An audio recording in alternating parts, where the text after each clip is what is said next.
kjo foto për shumë është mali në Mërçkës, kjo është Maja Papingu, 2485 metra, është shumë e bukur. Kjo është ujvare e Peshturës, që është në Lekdush, në Progonat, është më vërtet një mrekulli dhe kjo. Tekstet që janë shkruar janë niveli i klasës 2. është lëmtu. Më thonë, çdo vit të ra niveli.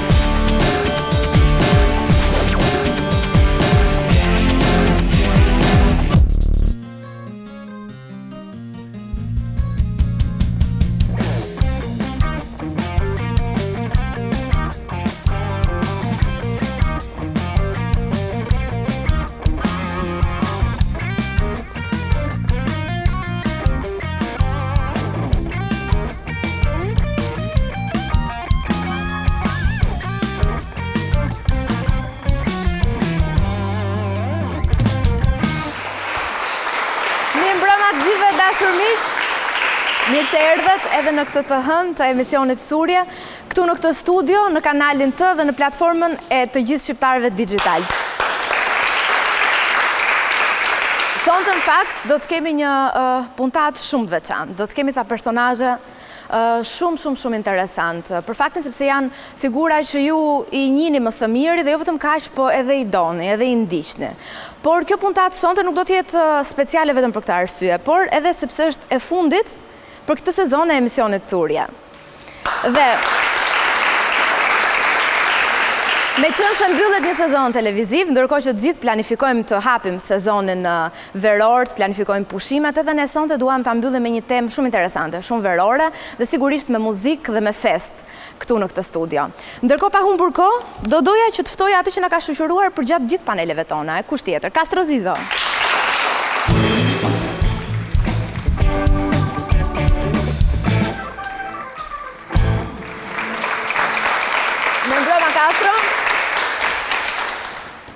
Ja, pra që në erdi fundi i sezonit, do bëjmë dhe ne ca pushime, pavarësisht obligimeve që kemi, dhe të rikthehemi pastaj me kismet sezonin tjetër. Je i mërzitur? Të më mungosh ti, është shumë. Dgjoj, mund të thosh edhe ti, edhe ti do mungosh Castro shumë, po. Më unë do ta them në fund. Unë sot i kam falënderimet dhe këto i kam për në fund, i kam lënë për në fund. Që tani jemi në fillim, dua ta shijoj. Mirë. Dhe me qënë se temperaturat po ngrohen, sigurisht që edhe neve do rendim të freskohemi pak drejt plazhit, por normalisht ndodhë që edhe për masa trupore na ndryshojnë, robe banjet e vjeçme nuk na bëjnë më, ose kanë dalë në mod disa tjera. Ti si ke marrëdhëniet me robat e plazhit, me robe banjet? Mirë, kam, po sigurisht do bles sytina të reja këtë vit, sepse jam... I përdor veç e veç, Castro, apo trup? Veç e veç i përdor. Por nga që jam rritur pak, tentova, ne kemi diskutuar gjatë muajve, në fakt që edhe çështjen e të mbajturit mirë të vetes fizikisht, në palestra e kështu, tentova një gjysmë herë, nuk ja arrita dot, kështu që kush të më shohin plazh, më pranoj kështu siç jam, si natyra më krijoj, me barkun tim shumë seksi. Po mirë, nga ato kështu truporet e notarëve për shembull. Po, bile skandali është një trend i ri për meshkujt, nuk e di nëse e ke parë nëpër rrjete, që jo, nuk e kam parë. Vetëm kështu si ti mbajtse, domethënë po është interesante, unë kam bërë dy palce. Domethënë Castro nuk e vret fare mendjen për robët e banjës. Absolutisht jo. Për ne femrat ndryshon, nuk është kaq të thjeshtë. Ndryshon sepse jeni në qendër vëmendjes, biles do të impenjoheni shumë se në sytë e mi ju do të jeni më Jo, në fakt e ti duhet ta dish që femrat më shumë impenjohen si një lloj gare me njëra tjetrën se sa për meshkujt. Në fakt jo, nuk ndodh kështu, me kjo iku kjo çështje garës me njëra tjetrën. Më shumë impenjohen me meshkujt. Do më kush ka vi mashkull. Se çfarë mendimi kanë femrat që do të kemi në panel. Kush ka vi mashkull më të mirë dhe më të pasur, është koha. Mi le të flasim pra, pikërisht për kë duan duken bukur femrat, për kë femrat kanë filluar që tani të zgjedhin modelet e tyre të rrobave të banjeve për këtë sezon vere. Ftojmë një herë në studio Aurela Hoxhën, Grace Petrovic, Marigona Nila dhe Estela Koni.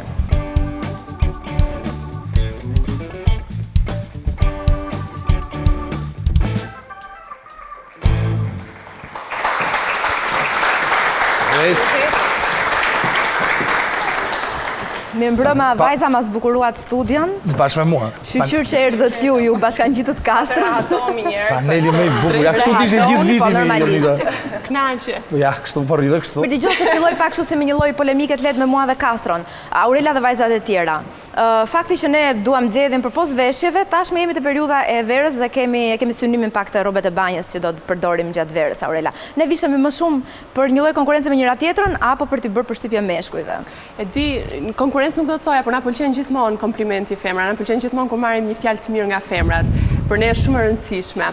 Pastaj meshkujt na pëlqejnë gjithsesi, por nuk është se kanë ndonjë shije të hollë. Cila është tendenca e robe banjeve për këtë sezon? Për këtë vit? Fatmirësisht kemi shumë tendenca, edhe të paktën ato që unë kam dizenjuar nuk është jam nisur nga një tendencë veçantë ose që jam frymzuar diku. Është viti 3 që eksperimentoj, sepse unë nuk jam stiliste edhe duhet ta theksoj këtë që në fillim. Thjesht kam një shije të veçantë, domethënë unë kur mendoj rrobat e banjës nuk e di pse gjithmonë kam në mendje ato ikonat e viteve 60, 50 edhe ato lloj rroba banjësh mua m'pëlqejnë sepse ndoshta nuk janë më të mirat për të marrë rreze, por që janë më të bukurat për syrin tim edhe kur kam vendosur të sjell disa në treg, jam nisur nga ajo ide, por që pastaj tendencat ndoshta janë shumë llojshme dhe janë komplet, ndoshta edhe të kundërta, qoftë në ngjyra, qoftë në stile nga ato që un kam sjell në treg. Është një arsye tjetër fakti që ti ke zgjedhur këto modele, edhe sepse modelet favorizojnë mbase edhe për moshat të ndryshme, edhe për të mbuluar. Jo, jam nisur ndoshta nga një fizik i veçantë që mua m'pëlqen edhe ndoshta është edhe më e thjeshtë edhe për ta dizenjuar nga një fizik i veçantë edhe femrës mesdhetare që ne edhe përfaqësojmë shumë mirë, që do të thotë asaj me belin e hollë, me vithet e gjëra, edhe ndoshta ky lloj modeli shkon shumë për shtat, i rrin shumë më bukur se sa ato rrobat e banjës të vogla, që sigurisht janë dhe ato në koleksion edhe ato tendencë këtij viti, por që pjesa më e madhe janë vijat, janë copat bardhezi, modelet trup, këto janë që unë mbulon, Aurela i mbulon edhe këtë vit. I mbuloj dhe këtë vit, po, dhe kam gjetur mënyrën më të mirë për t'i mbuluar në plazh. Stella, ç'mund ta thuash për tendencat e këtij sezoni veror për rrobat e banjës, të ngjyrat, modelet? Duke synuar ndoshta më shumë të mos e kem vetëm hobi, po ta kem punë, mundohem t'i përshtatem ndoshta edhe kërkesës së klientit, kështu që ndoshta jam më e prirur për të ndjekur jo vetëm stilin tim të veçantë, por edhe kërkesat. Kështu që jam më shumë ndoshta tek të ndarat, janë më të kërkuara të ndarat, besoj, sepse marrin diell, janë dhe më praktike për të marrë diell më mirë. Për të marrë diell më mirë. Ngjyrat e këtij sezoni janë të shumë llojshme, janë shumë lulet, janë shumë lulet. Goxha janë kthyer dhe lulet. Goxha janë kthyer dhe lulet, por gjithsesi unë jam më shumë janë të ndarë në 3 pjesë, janë ato trup, ato triko që janë vetëm me pjesën e mesit të mbuluar dhe ato të ndarat, por unë nga klientët e ime kam shumë kërkesë për të ndarat. Të ndarat arsyeja sepse mund të marrësh rrezë. Mund të marrësh rrezë dhe kjo është arsyeja që ne shkojmë edhe në plazh në ato kohë që kemi në dispozicion për pushimet. Mirë, Grace, ti sa Aurela e ka hobi këtë gjë, ka të shijen e vet, sikurse e shpjegoi, ndërkohë Stella e ka dhe pjesë të punës, ndërkohë që ti ke dhe vajzat e bukura të Grace Model, po, kështu që duhet pak a shumë pas e ti është dhe informuar edhe për sfilatat, edhe për cilat janë preferencat, të tuat apo edhe tendencat që ka koha? Tendencat që janë këtë vit janë forma trekëndësh, kryesisht, po ashtu crop top, po ashtu dhe trup. Pra, format janë të ndryshme, kemi disa lloje formash, po ashtu edhe në ngjyrë, këtë vit ka spikator shumë edhe modelet punime me duar, që është edhe për të vlerësuar, sidomos në Shqipëri mund të prodhohen shumë të bukura dhe ne duhet të bëjmë edhe një kërkim për këtë, dhe pse jo edhe stilistëve shqiptar, duke qenë se janë dhe më në in, pse mos t'i vëm më në pa. Preferencat e mia, unë preferoj rrobabanjët e ngushta dhe të vogla, qoftë të ndara, qoftë po ashtu edhe trup. Një mendje edhe unë me këtë.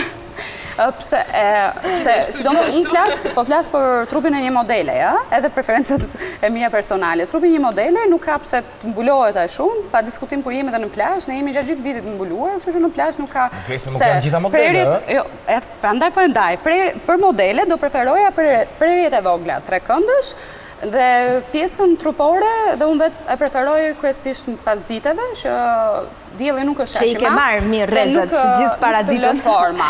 Nuk po bie poshtë teoria që rrobabanjo trup janë vetëm për vajzat e holla, por i përdorin edhe ato që janë më të mbushura dhe më të shëndosha.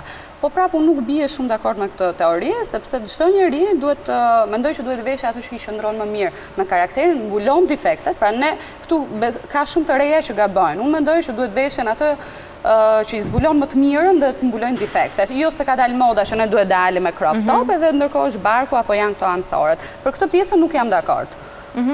Ndërkohë, Nina, ti çfarë mendon? Robe banje duhet zgjidhen sipas tendencave, duhet i përshtaten trupit, mendon që duhet ketë tjera përpara dite, tjera përmas dite, dhe cilat janë ato që ti preferon? Unë shkoj më shumë për tendencat, me që jam goca që të vesh gjithmonë tendencat, jam blogere, dhe me thënë i përkras shumë tendencat. Ajo që duhet të përshtatemi gjithmonë trupit... Sigurisht edhe linja trupore ta lejojnë, pa diskutim. Po, okej. Faleminderit. Jo, unë për vete gjithmonë kam eksperimentuar faktikisht me rrobat e banjës. Nuk është që kam pasur gjithmonë dhe një palë që më kam pëlqyer, jam gjithmonë në kërkim. Për shembull këtë vit më pëlqejnë shumë këto dizajnet e reja që kanë dalur me thurje, që kam veshur këtë fustanin sot. Kanë dalë rrobat e banjës me thurje dhe dua të shpreh gjithë. Edhe kam ardhur në thurje. Biles, pash, nga që do vija këtë portfolio për rroba banjët, pash edhe ca faqe online, cilat janë edhe tu në Shqipëri, të cilat bëjnë handmade, rroba banjo me thurje, të vogla, të mdaja, për truporet, të ndryshme, dhe të gjithë edhe mund t'i porosisin, edhe ishte shumë nice edhe si ide dhe gjitha. Përsa i përket trupit, mendoj që gjithmonë do të dim se qa trupi kemi dhe qa të veshim, sepse kur dalim hapur në rrethet e diellit, shifin gjitha dhe defektet, dhe pse mos t'i dim dhe t'i mbulojmë ato që kemi, për ato që ka normalisht. Edhe të na bëjnë që trupit na dali më bukur pastaj. Mirë. Me thurje nuk është nxirr mos zbulon e gjë me thurje, apo Në fakt kombinimi këtë vit, në fakt janë shumë në modë, por këtë vit është bërë një kombinim shumë i bukur që pjesa më e madhe është lëkurë dhe pastaj thurja është në disa sepse ka qenë shumë problematike.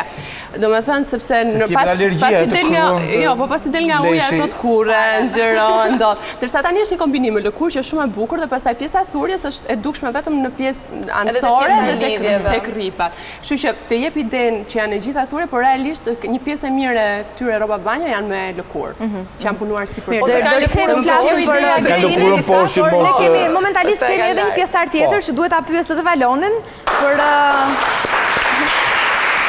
rrobët e banjës që preferon. Si i preferon? Valonjet e truporet apo të ato të ndarat? Bravo, s'vedi, ja të ndanes qenë. Një pa dhe kërthiza pak se. Apo nuk e ke problem? Ju çunat. Rroba banjëve ti duhet si do që t'jenë. Po mirë, edhe te ju meshkujt ka kështu diferenca, janë ato të vogla. Vishti të femër edhe? Nuk e ke problem, ë? Ja, s'pak. Kështu në pak i ngrenë që të marrësh rrezet deri te këmbët apo? Deri këtu ne, po nuk e du dhe shumë dillin, gjithmonë rrinë hije se dilli e më lodhë dysysh. Mirë, cila është performanca e dytë që do të na sjellësh? Për këto vajza të bukura. Kongve Gjurmët, një grup i vjetër, rock group. Era. Alone.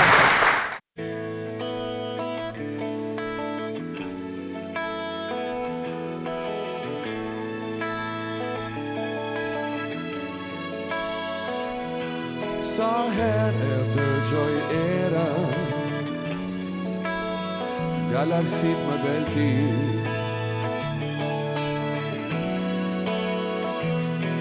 kujtimet mbulojnë mendje dhe rënqethen në vetmi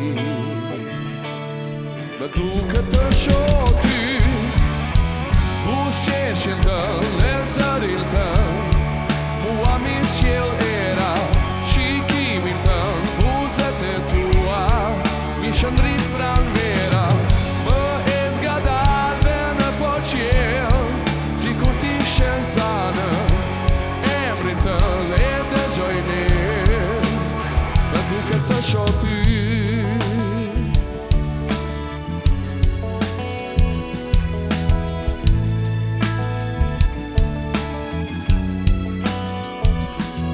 Sa herë e dëgjoj erën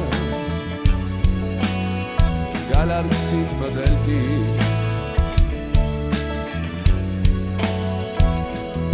kujtimet mbulojnë mendje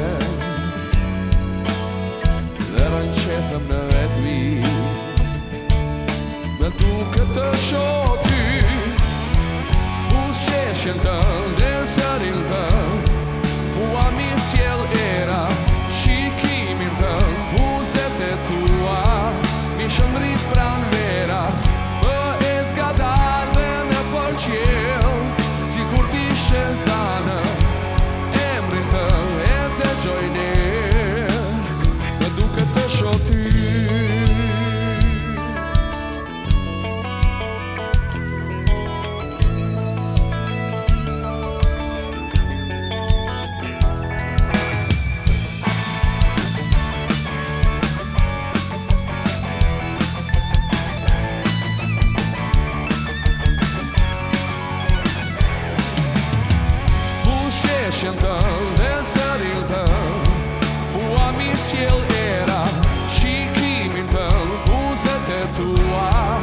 shëndrit pran vera, në jetë ka dalë në poqel, si kur t'ishe zanë, emri tëll e dëgjoj një, me duke të shoh ty, me duke të shoh ty, me duke të shoh ty.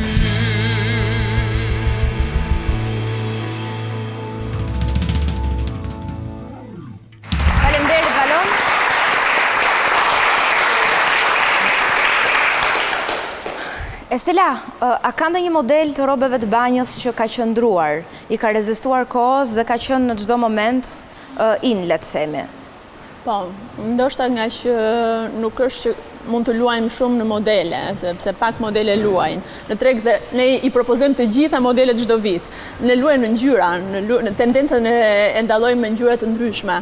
Unë këtë vit dhe rikthehemi, ndoshta e dim të gjithë që stilistët mbas ca vite rikthehen në treg me modelet e disa viteve më përpara, kështu që vjet dhe par vjet ndoshta ishin shumë vitet 70, tani janë kthyer akoma vitet të tjera, kështu që ne rigjirojmë gjithmonë ndoshta sepse dhe na kërkohen këto modele në treg, ndoshta kemi dhe shitje duke rikthyer gjithmonë vitet e kaluara.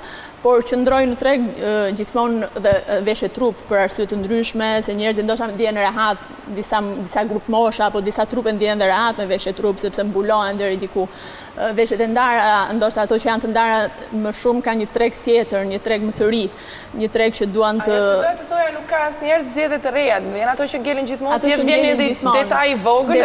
Detajet ndryshojmë ngjyrat, ndryshojmë detajet. Unë kam nxjerrur edhe veshje këtë sezon që vishën nga të dy anët, kështu që ndoshta me një par rroba banjo do i kem. Ke nevojë për të marrë pa kosto, i blen dy palë, ke 4 palë rroba banjo. Se shumë higjienike tash i do lash këtë ende. Ditën e katërt.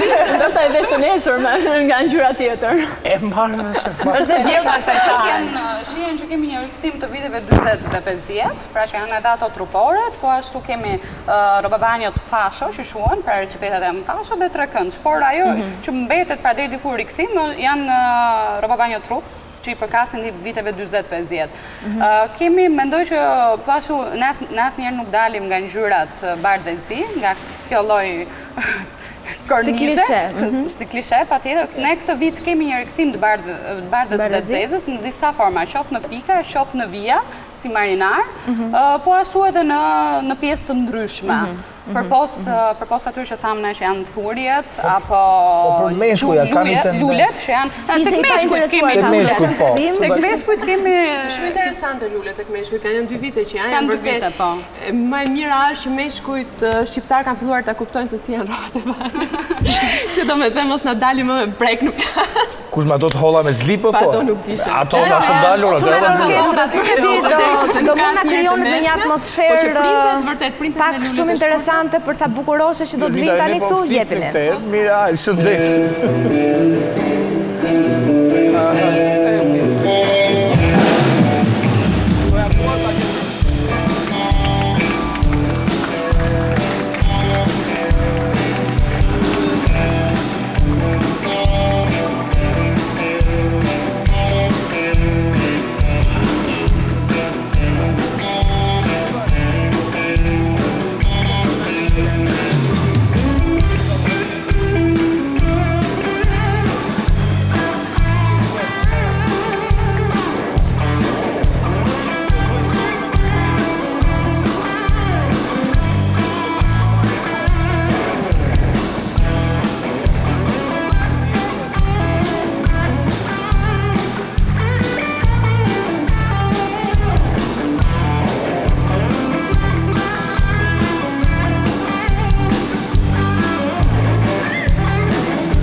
Vajza, afrohuni pak më këtej, se djemës nuk ndalojnë, po s'u afruat.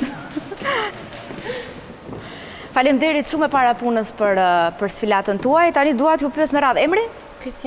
Kristiana. Vajzat janë bukuroshe të Grace Model, ndërkohë janë të veshura nga Aurela, me dizenjimin e robebanjeve të Aurelës, kështu që faleminderit dhe Grace Model për vajzat sot në studio. Shumë faleminderit Grace. Mund t'i shpjegojmë pak një pjesë e koleksionit. Faleminderit Grace, gotët janë shumë bukura dhe kanë reklamuar mënyrë më të mirë të mundshme.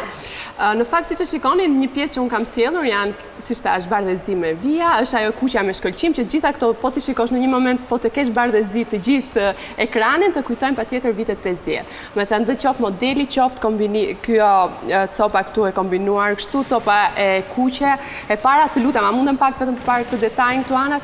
Ndërkohë kjo gjëja e shkëlqim që tashmë ndoshta nuk përdoret më, por unë kam dashur ta rikthej sepse më ka pëlqyer shumë, ka qenë një detaj që unë kam marrë nga filmat e vjetër.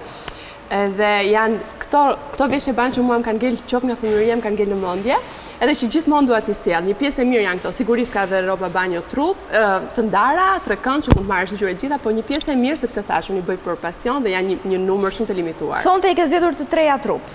Po, pse të treja? Për të dhënë idenë asaj çka unë kam sjellë, asaj që unë kam, domethënë esencën, domethënë që është kjo linja që përfaqëson Aurelën dhe ka qenë pothuajse çdo vit qoftë intimo që kam sjellë, qoftë rrobat e banjos kanë qenë në këtë lloj stili. Prandaj dhe solla këtë shumë të ngjashëm njëri tjetrit për të dhënë idenë që mirë të merren pak sekonda me vajzat. Edhe një emrin?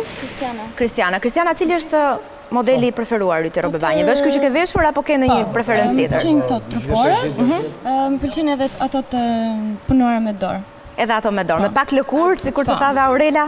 Ato janë të faleminderit. Vajza? Unë jam Frenki. Frenki? Të preferuarat e mia janë Badi, që janë sikur se i ke veshur. Shumë ngjyrshë, siç është vera vetë. Po pse Badi? Ju keni linja perfekte. Pse doni t'i mbuloni? Pastaj na tregojnë akoma bukur se qemi. Unë quhem Endi dhe gjithashtu më pëlqen shumë Badi. Badi dhe ty. Komplimenta për modelin e flokëve, për gjatësinë, të gjitha. Të pëlqejnë trupore dhe ty? Po, goxha. Faleminderit shumë vajza. Na e zbukuruat studion. Ndërkohë që vajzat mund të vazhdojnë. Mund të vazhdoni vajza, faleminderit shumë, faleminderit edhe një herë. Faleminderit Grace Model.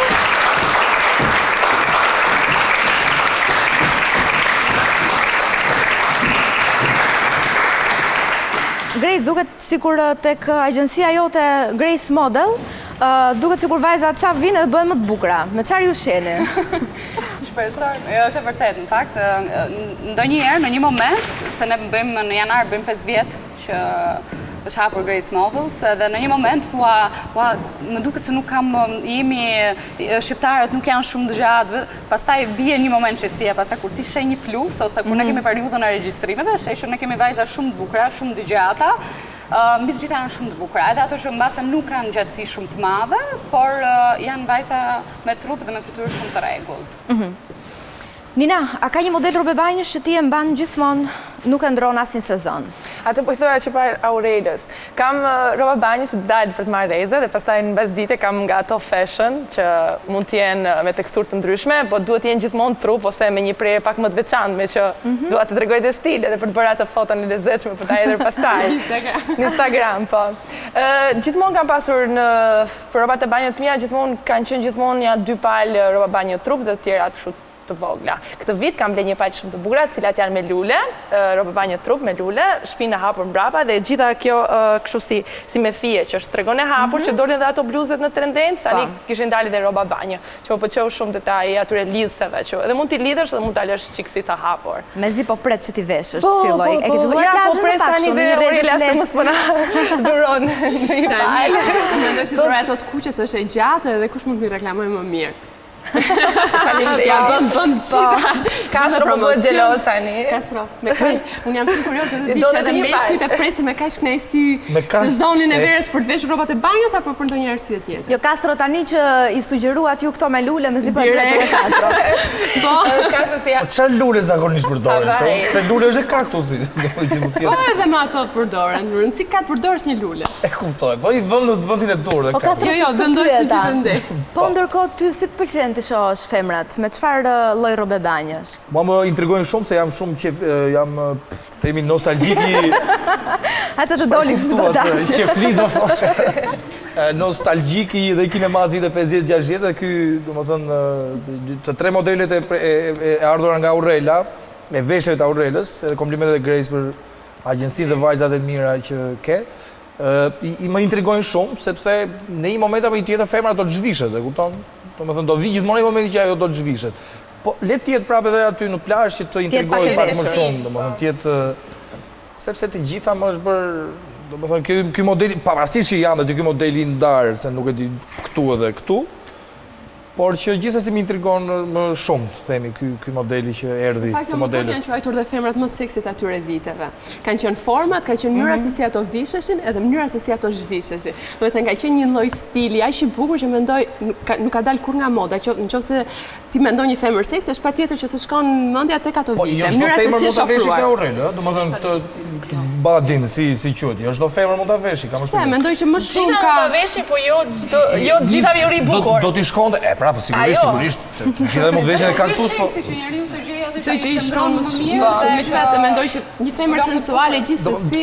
Një femër që të veshë do të ketë patjetër vithet e bëshme. E po atyre viteve kanë qenë dhe... Shqiptarët mbahemi për... Po, mbahemi.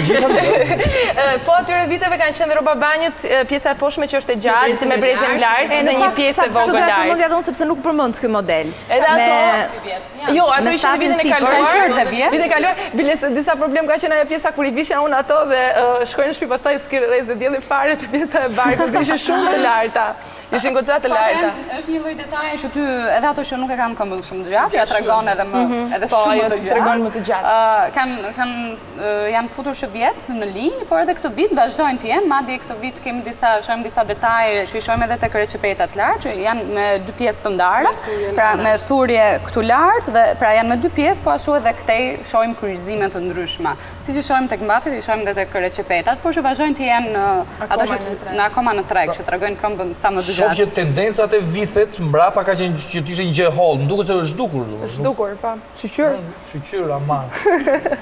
Shqyr, Castro, nuk të pëlqen ajo tendencë? Po nejsa, edhe ajo tendenca mirë ka qenë se çvojnë femrat e shkreta duke i lëvizur pak të ashtu ishin rregull. Si çfarë shkakton një gjë? Jo, për të marrë ngjyrë Castro. Kështu që Estela, ndërkohë cili është ai modeli rrobeve të banjës që favorizon më shumë, që mund ta veshë pak a shumë çdo lloj trupi? Atëherë, më të kërkuarat që unë kam në atelier, unë punoj shumë gjatë sezonit të verës me rrobat e banjës. Dhe më të kërkuarat janë trekëndsh lart dhe braziliane poshtë. Më të kërkuarat. Pastaj lëvizim në ngjyra, lëvizim në thurje apo materiale të ndryshme për të qenë in, po më të kërkuarat janë këto. Pastaj bëjmë edhe ato për të qenë fashion, po ato vishën një pjesë shumë të shkurtër të mbasditeve kur ndoshta dalin për të sfiluar vajzat dhe jo për të marrë rreze. Duhet kemi ndoshta në pjesën e paradisit ato komodet që na bëjnë të ndjehemi mirë, sepse mbi të gjitha ne nuk është që jemi vetëm modele, jemi në jetë reale dhe duhet ta shijojmë për veten tonë në radhë të parë dhe ta shijojmë plazhin, të marrim rreze, të jemi rehat. Pastaj në pjesën e mbasdites, pastaj vijnë këto rroba banjët pak më tendencë që janë thurjet, fashion që i propozojmë ne të gjithë stilistët, mundohemi të kem pak nga të gjitha linjat për të qenë për klientët shumë të shitshëm. Por me sa po kuptoj, këto rrobe banjët e vogla me trekëndsh apo janë më të kërkuarat për faktin e marrjes rrezeve dhe të komoditetit gjatë ditës. Dhe janë më të shiturat aktualisht. Aurel, ndërkohë sepse pash vajzën e tretë me rrobe banjë të kuqe që kishte dhënë ato gjëna thurur sipër, po aksesorët, sa të rëndësishëm janë? Mendoj që çdo vit kanë qenë shumë të rëndësishëm, këtë vit akoma më shumë këto me thurje, siç ishte edhe tek vajza e fundit që ishte ajo e mbuluar me pjesën me thurje, sepse si fustane, qoftë aksesorët kanë qenë, ndoshta kanë qenë një nga detajet që femrat i kanë bërë më të veshura në plazh, nëse nuk kanë luajtur shumë me modelin. Ashtu siç do Castro. Nëse nuk kanë luajtur shumë me modelin rrobave të banjës, kanë pasur shumë aksesorë, aksesor, vath, kapele, ndonjë shallë, syze që janë tipike me viza, me pika që janë të bëra tipike për plazh. Aksesorët në çdo vit mendoj që nuk do ikin asnjëherë nga moda. Sigurisht kur ne flasim për tendenca, kur flasim edhe për aksesorë dhe për këtë lloj modelesh, flasim sigurisht për atë pasditën që ne dalim për të pirë një gotë ose diçka, sepse edhe aksesorët nuk janë komod, patjetër që nuk janë komod në diell. Syzet e diellit dhe kapelja mund të jenë komode dhe pak të domosdoshme. Jo, sepse kapelen prapë nuk e përdorim se duam që të marrim uniform, syzet gjithashtu nëse flasim për atë pjesë që shkojnë dhe marrin, flasim për atë pjesë të femrave që shkojnë dhe marrin në rrezë, sepse ka dhe nga ato që kanë marrë nga solari dhe pastaj janë gati për plazhin, rrinë shumë pak orë. Do të thënë varet. Ka dhe nga ato femra që ka thënë dermatologja mos t'ju shohë në diell. Po, është e vërtetë. Unë para se të vija këtu po diskutoja me disa vajza të stafit tuaj që e kishin të ndaluar diellin, domethënë e shijonin në hije, po ajo është pjesë e mirë, e marrin gradualisht ngjyrën. Nina, ti ndërkohë si e ke marrëdhënien me aksesorët? I kombinon, të pëlqen që përpos rrobave të banjës të kesh? Po nuk është që i përdor dhe shumë faktikisht, sidomos në plazh. Gjithmonë kam të veshur diçka, se kam qef që të kem të veshur diçka derisa të arij te pjesa ku do shtrihem për të marrë rrezë ose për pastaj që do iki për t'u larë, po që jo dhe shumë të mëdha, më pëlqejnë sa më të vogla, sa më minimaliste. Ato që më pëlqejnë më shumë janë zinxhirët, ku tani kanë dalë të kesh shumë zinxhir që të bëjnë edhe më fashion edhe lukun, me që jemi dhe roba banje të vogla, pak të kemi diçka që ta bëj edhe si veshje, si duke më të bukur. Kapelet, syzet i kam të pandashme gjithmonë edhe në dimër edhe në verë, ato si përmend asnjëherë, ndërkohë që kapelet nuk më pëlqejnë dhe shumë, se më duket sikur më bezdisin edhe më japin një ndjesi jo shumë të mirë. Po këto përgjithsisht. Aksesorët gjithmonë kanë qenë pjesë e çdo femre dhe gjithë kur vjen periudha që duhet të bëjmë blerjet për në plazh, të gjithë janë të blejnë çantën, të blejnë kapelet, të blejnë duhet të jenë të kombinuar, shajet pastaj për të lidhur poshtë. Edhe shapka, mos ja bëj. Po, edhe shapka.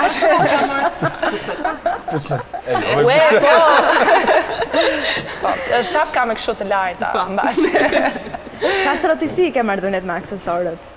Unë nuk i kam marrëdhëniet fare përgjithsisht me detin, edhe kur shkojmë plazh zakonisht rri. Tatuazhe. Jo, po, përveç. Unë rri zakonisht në hije, nuk kam shumë qef i diellit, me thënë drejtën. Derisa vjen moment e birë 10, atëherë duhet të futem në det. Futem, dal prapë në hije dhe kështu me radhë. Domethënë femra nuk më gjej gjithmonë në hije. Ka patur një periudhë. Ka patur një periudhë Kastro që femrat sikur e egzageruan pak me rrobat e banjës, aq të minimizuara të vogla. Na vinte turp të shkonin me fëmijët në plazh. Unë nuk mendoj të kanë egzageruar, ka përshtypjen janë disa vende kështu pseudo fashion në jug të Shqipërisë që kanë përshtypjen ushqen me qepe dhe vjen momenti verës edhe aty shpërthen një lloj ekstravagance e tepruar që nuk i shkon. Edhe ekstravagance edhe rrobat e banjos fashion, le të themi, mund t'i veshin disa lloj femrash. Nuk mund të veshin një lloj... Po tjerat që të bëjnë të tjera, çfarë duhet veshin sipas teje? Ti përshtaten trupit. Ti përshtaten trupit, veshin gjëra më të thjeshta fizikut, po. Domethënë, jo çdo kush... Po pse pak nostalgji për tangat, nuk e ti për shembull? Ta thash Jonit, herët apo vonë, zakonisht herët femra gjithmonë do të zhvishet, kështu që për sa kohësh në plazh, apo për shembull të vjen keq që Shqipëria nuk ka një plazh nudist? Në fakt ka, Jonit ka 3-4 plazhe nudiste, por ti nuk e di. Wow, zbulua. Zbulua, po desha unë ju them pas emisionit vendet, po. Shumë e zhveshur, shumë e veshur, më fal që ka femra, Kastro. Më pëlqen e veshur. Jam konservator të pjesë e plazhit shumë. Në mal pastaj e dua. Me çifte vetë. Me papuçe. Mirë, Stella, flasim pak e së bashku, prekim pak çështjen e aksesorëve. I ke pjesë të koleksioneve tua? Në moment që ofron modelet rrobave të banjos, ti shoqërosh me ndonjë shall në kokë? Jo, gjithmonë janë të shoqëruar me një aksesor për të arritur deri tek momenti që do dalësh me rroba banjo, kështu që kanë të tërë kaftan apo shall apo parej për të mbuluar sipër. E kanë të domosdoshme një gjë të kombinuar me rrobat e banjos. Ndoshta një gjë edhe neutro, sepse ne ndrojmë rrobat e banjos edhe 2 herë në ditë siç tham. Por të gjitha, domethënë janë një lloj të kërkuara dhe kaftanët për pjesën e sipërme. Këto pastaj varet me ngjyrat që tendencat e sezonit. Këtu edhe mund të luajmë në tendenca, mund të luajmë në kombinim me çfarë ne duam të japim, ndoshta tek një bardhëzi për të qenë pak më shik me lule për pjesën e parë të ditës, apo dhe rrjeta dhe punimet me dorë që këtë vit i kemi nxjerr gati të gjithë stilistët sepse janë shumë të kërkuara, edhe pse ndoshta nuk janë shumë komode sepse është një sensacion ndoshta i vapshëm në nëse ne lamshëm pas dite nuk pyesim për komoditetin. Nuk pyesim, anti duam të jemi vetëm fashion. Vetëm fashion. Grace, se Nina e morën vesh i ka blerë robët e banjës, si me zi pret t'i veshi, Aurela ndërko ka koleksionin e saj, mund zjedhi që të dojti, i ke blerë të tuat? I ke porositur? Unë nuk kam porositur, kam shumë roba banjo, por kam edhe nga ato që nuk i kam veshur në fakt që vjet, duke qenë se pëlqejnë shumë edhe si çdo gjë që bëj me garderobën time, që rrin aty stil. Kam edhe shumë të paveshura nga vjet. Se të bëjnë pra? Po, më bëjnë shqyshur zotët, nuk kam ndryshim të formave, apo të peshës si me trupore. Ndërkohë, në lidhje me aksesorë pastaj, kam patur një marrëdhënie shumë të ngushtë. Modelin që ke porositur? Modelin që kam porositur dhe të ndara, edhe trupore. Trupore një dy, jo shumë, se kam shumë nga vjetë që si kam konsumuar. Një dy, edhe një 3-4. Edhe 3-4 që jo nuk kam porositur shumë, por kam porositur këto modelet e reja që kanë dalë, me thurje dhe 3 këndshët voglat. Ndërkohë për aksesorët po thoje? Për aksesorët po thoje që kam pas një marrëdhënie shumë ngushtë vite më parë, domethënë ishte si me valigje për dirë, që do të thotë nuk mungon të ka, syzet jo e jo, po kapelja, shallërat, këto tyllërat e hollë, pa diskutim që çanta e kombinuar me shapkat e sheshta, jo me tanga, qeshta me gisht ose pa gisht, vjetë kanë qenë goxhan tendencë dhe ato pa gisht, dhe i kisha shumë të, dhe byzylykët në base edhe ndonjë unaz shumë rrallë, por tani kam filluar sikur nuk i duam, sidomos para ditë njerëz si dore do të fare, jam peshir, shapka, çantë, edhe ç'a duhet në çantë dhe rroba banjo, asgjë tjetër. Edhe këto vajrat e këto gjërat për të nxjerrë. Vajrat. Pa diskutim, mua pëlqen që tri shumë kohë në diell, edhe pa diskutim që mbrojtëset nuk mungon në çantë, por mua më pëlqen, e preferoj ndryshe nga Castro, e preferoj diellin. Në femrat për të vajtur me pushime. Tamam. Duhet të shmangim sa më shumë make-upit dhe flokët vetë të rregulluara, se ato që kam pa vitin e kaluar, jam kam ngelur me gojë hapur të them të drejten, kështu që këtë vit e bëj një thirrje kështu masive që të largohemi larg make-upit dhe larg flokëve të rregulluara. Thjesht nuk duhet të nisën nga fotot tona në Instagram, themi tona sepse ndjehemi ndonjëherë përgjegjës, kur kemi shumë ndjekës në Instagram, me të vërtetë që ndjehemi kështu, sidomos Nina edhe një pjesë e jona që na ndjekim pikërisht për këtë gjë. Edhe duhet kuptojmë që është tjetër gjë kur sajohemi për të bërë një foto dhe është tjetër gjë kur ti shkon që të bësh plazh. Realisht unë shoh dhe qoftë plazh, qoftë palestër, nuk ka as edhe një lloj kuptimi, edhe as një lloj të bukure, sepse nëse do flasim për të bukur, nuk ka as një lloj të bukur nëse ti shkon me make-up, që shkon me egzagjerime që pikë fallzo ku ta diun, nuk dukesh as bukur. Këtë do ta thoya për gjithë vajzat që na shohin edhe që në një farë mënyre dëgjojnë edhe fjalën. Sa mirë që e sqarova Aurel, sepse Castro e ka marrë për bazë dhe këtë verë do nxirrte foto në Instagram i rregulluar. Dëgjoj, që lutem jo me qërpik fallë. Dëgjoj, dua me krem pudër, se ke parasysh nuk merr dot ngjyrë. Bëj çik më natyrale. Me demek nuk ka shumë ke filmuar panelet Castro sa që të fundit dua që të filmojmë të femrat. Okej, nuk do i vë gjithë ato. Sido që t'jetë vitet e fundit ka rënë pak, nuk parashojmë për shumë në jug, ne vite më parë kemi pas parë taka super të lartë. Tani nuk është larguar si fenomen, ka individ të tillë. Po nuk është më në masë si shkaqana. Ka qenë shumë në masë. Ne për tani jo, janë sensibilizuar në një Ama na i qenë marrin, kështu me vete. Ta keni qenë. Që kanë qenin çfarë duhet. U harrova këtë ti qenë. Jo, sepse nuk dua, nuk e kuptoj pse akoma në Shqipëri qeni quhet si aksesor mode. Se të shofin ty që nxjerrë? Po, sepse unë e nxjerr, sepse kam pjesëtar familje, kam 10 vjet, nuk mund quhet një kafshë, aq më tepër kur ka shpirt, si mund ta quash aksesor mode. Aq më tepër ta marrësh në diell. Ashtu, po nuk merret në diell, sa ai ngord, nuk let makinë, nuk merret në diell, duhet, domethënë këto pjesë, edhe nuk është aksesor. Unë do marrë këtë vit një ketër, ta kemë. Ta kesh, merr një dele më mirë se. Po si kisha menduar të një dele. Një dele dhe i bë mirë. Goca, ju falenderoj vërtet shumë për atmosferën që sollët. Faleminderit Estela, Grace, faleminderit edhe për vajzat e Grace Model. Aurela, faleminderit dhe ashtu edhe për koleksionin për 3 modelet që sollën. Na faleminderit. Dashur miq, mbyllim panelin e parë këtu, do vazhdoj të flasim për verë dhe për pushimet pjesën e dytë. Ndërkohë, inserti Instagramit për të parë sa momente pikante dhe që dorën me ne.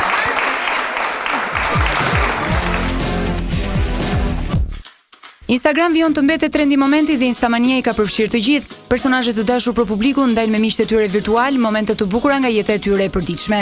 Bien në sy fotot nga përditshmëria në natyrë, tendencat më të fundit të modës, muzika, sporti e të tjerë. Mes tyre këtë javë ne kemi veçuar fotot plot humor dhe teje spontane të një prej gazetareve dhe moderatoreve më thumbuese të lajmeve roz. E kemi fjalën për çapkënën Fatma Haxhi Aliaj, rreth dashurisë së saj për familjen, pasionit për gazetarin, të bukurën, fotografin dhe aktivitetin e saj në Instagram, ja se çfarë thën Fatma për mikrofonin e thurjes.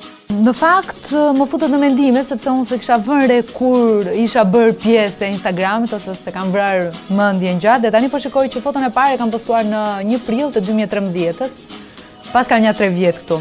Unë jam anti-teknologji, ose më saktë jam njeriu i fundit që bëhem pjesë e një gjëje të re, një rrjeti të ri social.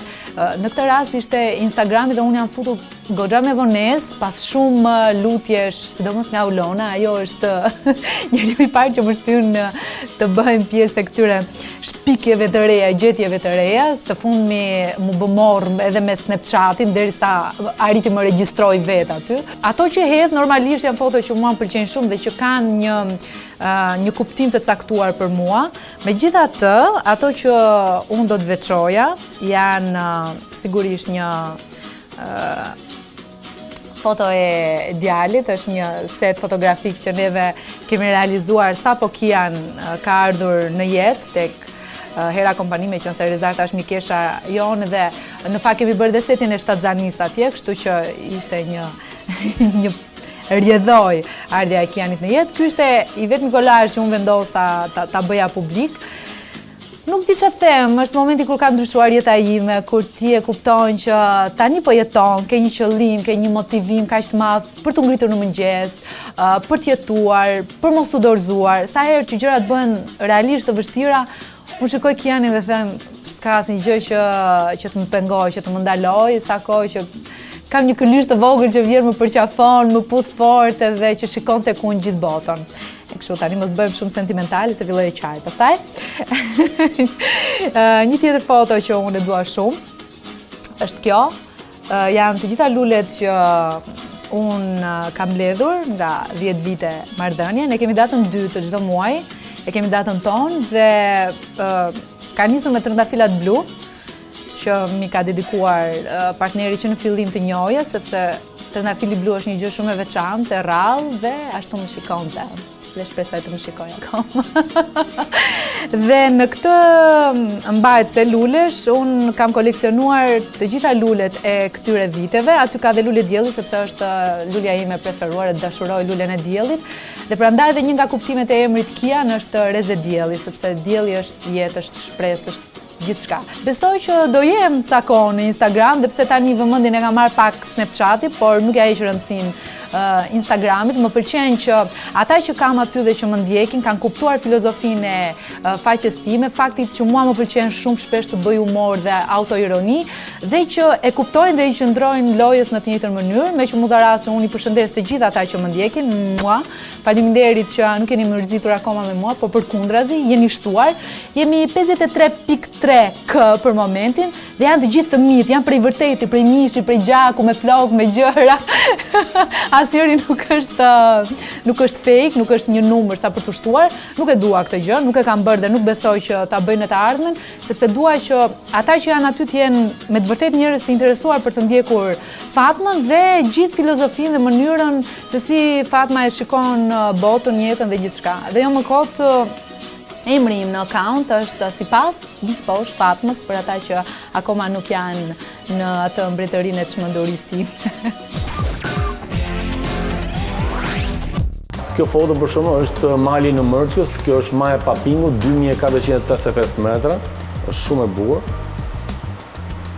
Kjo është ujvare e Peshturës, që është në Legdush, në Progonat, është më vërtet një mrekulli dhe kjo. Ai vend nuk do përshtatet si duan njerëzit, po do përshtatet njerëzit me vendin. Që do thotë, nëse ti shkon në zona malore, nëse ti shkon atje për të gjetur qetësinë, rahatin, mos kërkoj gjëra që i ka qyteti. Tekstet që janë shkruar janë niveli i klasës 2. është lëmtu. Më thonë, çdo vit të tyra niveli. Muaji do të nisë bukur në Tiranë dhe Prishtinë, qytetarët e dy kryeqyteteve do të kenë mundësi të ndjekin një sër shfaqjesh të dashura për to nga teatri, opera dhe baleti. Kështu në Tiranë, Teatri Kombëtar do të vijojë edhe këtë javë me shfaqjen Sonte do të luajmë pa tekst, veprën e famshme të Luigi Pirandellos, që vjen me regji të Driada Dervishit dhe në interpretimin e një kasti të mirënjohur aktorësh shqiptar. Ndërsa në fundjavë do të vijojë shfaqja Të gjithë me huqe, një bashkëpunim i Teatrit Kombëtar me atë eksperimental, i cili do të mbahet në Teatrin Kam të Ibës. Ndërkaq Teatri Eksperimental Kujtim Spa i Vogli do të vijojë edhe këtë javë me stand-up komedim për Ajsa e Skifterëve nga Beskallaku, por nuk do të mungojnë as shfaqjet si Armiku i Popullit nga Bajrush Mjaku dhe Teatri Migjeni do sjellë shfaqjen Danimarka Roja Jon nga Stefan Çapaliku.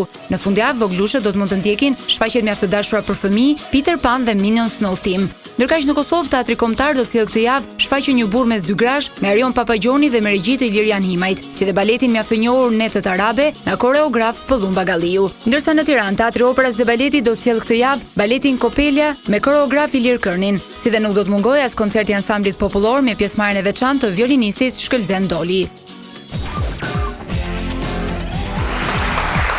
Rikthehemi në këtë pjesë të dytë të emisionit Turë Dashur Miq, diskutuam panelin e parë për sa i përket një shqetësim i lezetshëm femëror, siç janë bikinit, dhe sigurisht preferencat apo kush është trendi i momentit këto, jo më kot diskutohen këtë periudhë pasi lidhen në mënyrë direkte me pushimet.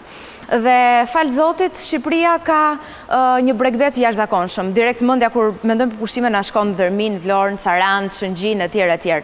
Por a duhet ta çojmë vetëm këtu fokusin? Është vetëm kaq që ofron Shqipëria?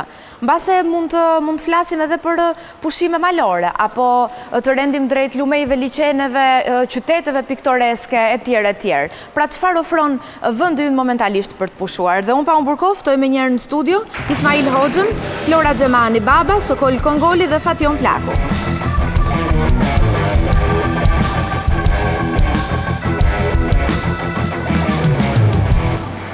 Mirëmbrëma. Mirë se erdhët.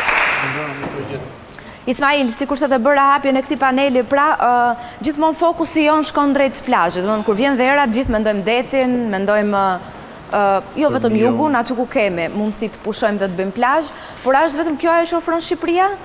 A duhet kemi dhe një tjetër fokus për të tjera vende interesante që mbase nuk i njohim apo kemi filluar të njohim dhe mund të kalojmë pushime shumë të bukura? Patjetër. Unë mendoj që vetëm arsye që neve na shkon mendja direkt te plazhi është se nuk e di pse kemi gjithë pushimet me detin. Domethënë ne jemi mësuar ndoshta nga historia e vjetër që bënin pushimet në Bregdet dhe ishte standarde. Tashmë sigurisht që ne kemi mundësi që jo vetëm në Bregdet bëjmë pushimet, pjesë të shumë të mira të veriut, po themi jo vetëm të veriut, po dhe të jugut, pjesë malore, ku ti mund të kalosh shumë pushime të mira. Ajo që ka qenë problem deri tani që mendoj që gradualisht po fillon ndryshoj është fakti që ne kishim gjithë pushime det. Domethënë tani duhet filloj të ndryshoj pak, domethënë njerëzit do të shohin jo 15 ditë, po ndoshta 5 ditë, 7 ditë, 6 ndryshime të ndryshme që të bëjnë pak në veri. Pse? Sepse njeriu ka nevojë për pushim, domethënë pushim nuk do të thotë det. Pushim do të thotë qetësi, kalimi një kohë të mirë edhe ushqim të mirë, njerëz të këndshëm, natyrë e bukur. Mirë, Flora, duhet apo ka filluar të ndërgjegjësohet populli shqiptar që jo pushimet domosdoshmërisht lidhen me plazhin, me detin? Jo, ka filluar të ndërgjegjësohet, bile u bë kohë, sepse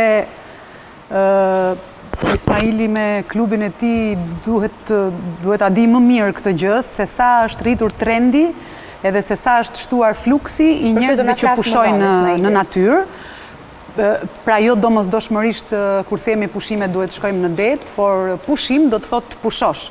Pastaj të pushosh në natyrë do të thotë të pushosh relativisht në mënyrë aktive, që do të thotë ti të bësh ecje të gjata që sot quhen hiking, pra në gjuhën e turizmit të ri, të bësh ngjitje në mal, të bësh kacavjerje, të shëtisësh me varë, kanë liqen, apo të bësh sportet ndryshme që i takojnë një stadi më të lartë deri diku profesional. Ofron momentalisht turizmi shqiptar? Shqipëria i ofron këto të gjitha pa përjashtim. Pra çdo lloj sporti që ti mund të përmendesh dhe që ka lidhje me natyrën, ka një bërthame ekzistuese të shoqatave, grupeve, organizatave, klubeve dhe gjithçka tjetër që ofron llojet e turizmit të natyrës të specifikuara në fusha të ndryshme. Kështu që jo vetëm që ka filluar të ndërgjegjësohet, por vit pas viti fluksi i të rinjve, sidomos, por jo vetëm të rinjve, shqiptar, se kjo është shumë e rëndësishme, shqiptar, ka filluar të rritet çdo vit.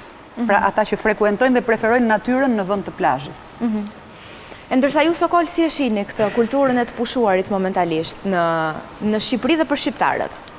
Vetë fusha e turizmit është shumë komplekse dhe me qenë se folë këtu fillimisht për Bregdetin, kuptohet që Bregdeti është i rëndësishëm, po është vetëm një pjesë e segmentit që ka Shqipëria. Shqipëria ka shumë gjëra tjera krahas Bregdetit. Vetë vendi ynë nga karakteri i tij është një vend pothuajse malor, kështu që format për cilët folën edhe bashkëfolësit janë mjaft pasura, format e turizmit alternativ, atij malor, po kështu edhe turizmi kulturor dhe të gjitha format e tjera. Shqipëria ofron një produkt kompleks për turizmin. Dhe në këtë fushë duhet parë, besoj edhe nga publiku që është interesuar dhe që ndjek emisionin. Fation, ti jo vetëm që mund të udhëtosh dhe të shohësh vendet e bukura të Shqipërisë, por ke edhe aftësinë dhe detyrën tënde edhe mund t'i fotografosh sigurisht. Po, është vërtet, përveç pasionit të ecjes në natyrë, ka shkuar pak më lart tani pasioni për hobi i fotografisë. Dhe çuditem me habitem me disa nga miqtë e mi që kur duan të bëjmë pushime, domethënë nuk e kanë pushimin vetëm për det, por e kanë pushimet dhe për hiking dhe për ecje dhe disa, madje 1% e madhe, kërkojnë domethënë pushime dhe në mal, pa përfshirë dhe detin, duke parë sigurisht dhe nga fotot. Dhe vitet e fundit, siç e thanë dhe parafolësit, domethënë që është shtuar shumë ky trendi, madje kemi disa nga zona, për shumë, jo më larë këtu në Tiranë, vetëm 30 minuta po të dalim, kemi kanjon e Erzenit, ku përveç ecjes në natyrë, përfshin dhe laren brënde në kanjon, ku ka disa ujvara shumë bukura, plus pastaj vizitojmë dhe shpellën e Pëllumbasit. Pastaj një nga destinacionet më të bukura është Gadishur Karaburuni, ku ndërthuret mali me detin. Për shumë, për të arritur gjirin e Gramës, po t'i bish nga Llogara, janë 8 orë ecje në mal, domethënë, një terren i egër dhe pastaj kur vjen në atë Bregdetin e mrekullueshëm që ka Grama, është një nga destinacionet më të mrekullueshme. Përfshihet mali me detin. Në guidën turistike të Tiranës, jo vetëm kanjoni i Erzenit. Po e sheh edhe, jo, mund ta mbash Flora sepse po e sheh edhe publiku. Kjo është vetëm një pjesë e vogël e natyrës së mrekullueshme që ofron Tirana, e cila deri vonë gabimisht është kuptuar si një ofertë turistike që fillon të sheshin Nën Tereza dhe mbaron të Bulevardi Zogu i parë. Po që në fakt nuk është kështu, sepse rrethinat e Tiranës janë prej më të pasurave në fakt.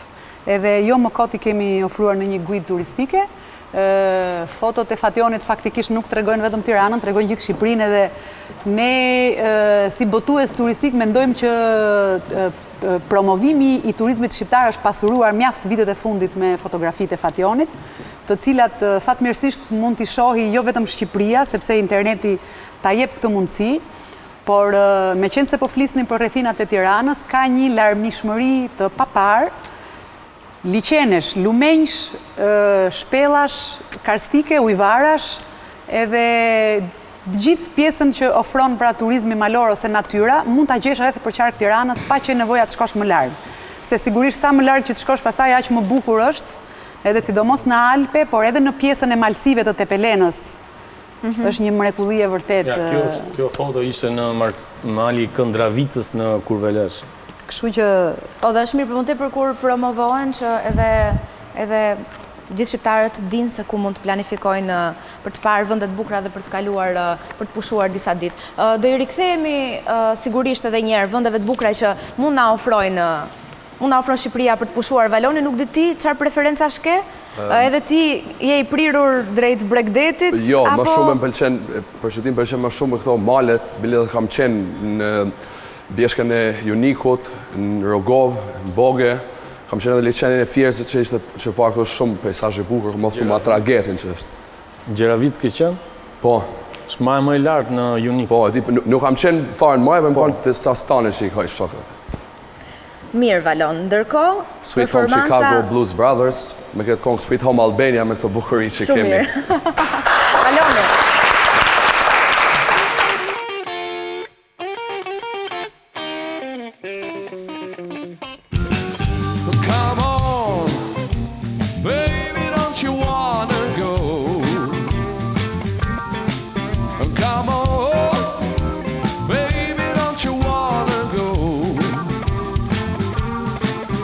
To the same old place, Sweet Home Chicago. Come on, baby, don't you wanna go?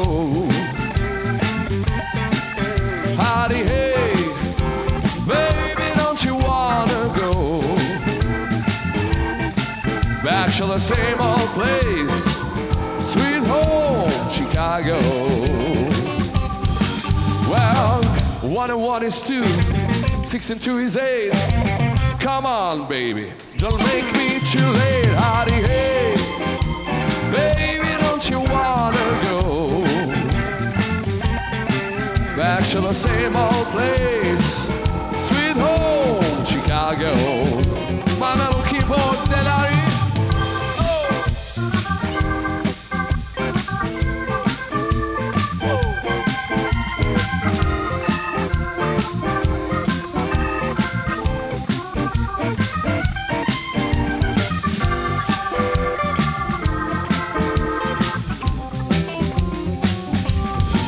Well, 1 and 1 is 2, 6 and 2 is 8.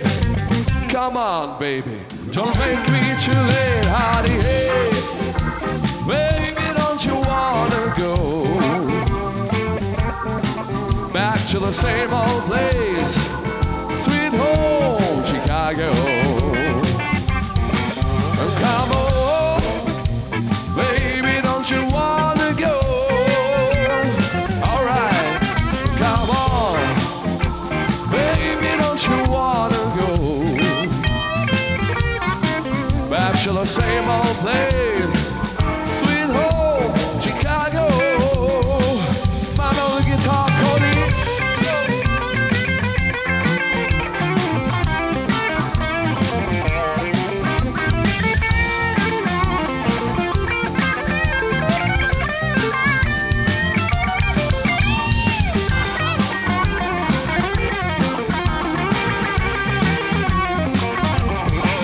Well, 1 and 1 is 2, 6 and 2 is 8. Come on, baby, don't make me too late. Howdy, hey, baby, don't you wanna go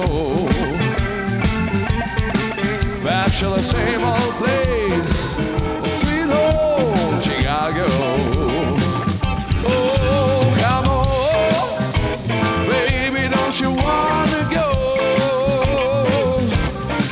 Oh, come on, baby, don't you wanna go back to the same old place, sweet home, Chicago.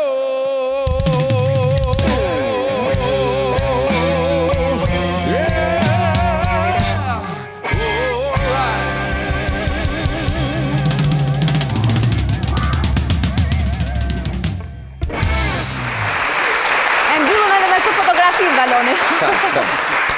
Mirë, Valon, ndërkohë shko bëu gati, sepse në panelin e 3 do të kem në studio. Castro nuk të pyeta. Edhe unë si Valoni jam të Mali, në fakt. Po edhe tjetë e panelin 3. Po mi intrigojnë shumë. Jo, tjetë për mua më lërë një shtëpi dhe unë jetoj aty, majtë Malit. E preferon, në? Me nej pull.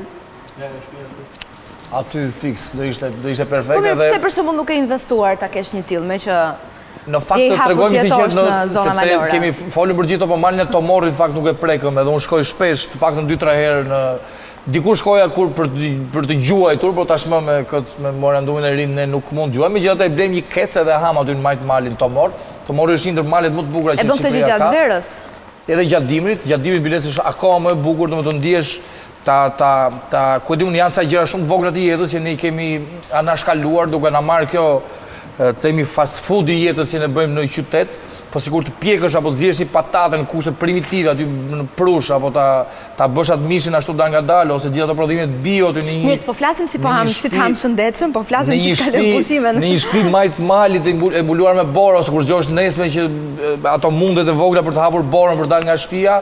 Besom që është një ndër super kënaqësitë e jetës dhe jo nga gjithë ky stresi që ne na merr gjatë ditës. I ke planifikuar pushimet e tua këtë verë? Janë në zonat malore? Në fakt jo, pa diskutim që nuk do shpëtoj Tomori ose Korabi, gjithashtu është një ndër malet më të bukur që ne kemi, sepse Tirana duke pasur shumë më afër, kam përshtypjen sa do i bukur të jetë ana shkalon, si më thonë, megjithëse kam qenë edhe në shumë vende në rrethinat e Tiranës, nuk kam bërë se ashtu si ty kjo verë do më gjej me shumë angazhime, po besoj një 10 ditë, një 2 javë do pa diskutime dhe detje, se kush nuk shkon në dhërmi për...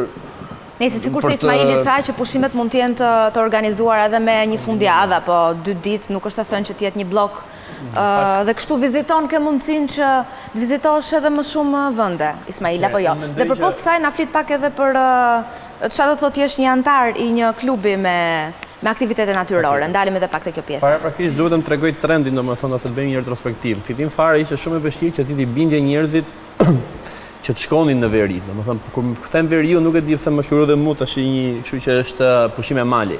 Ishte shumë e vështirë që të thoje, shikoj, lini qytetin, edhe hajde i paguni edhe ca lek madje, që ishte edhe kështu, paguajnë dhe lek për të shkuar në mal, ishte kështu wow.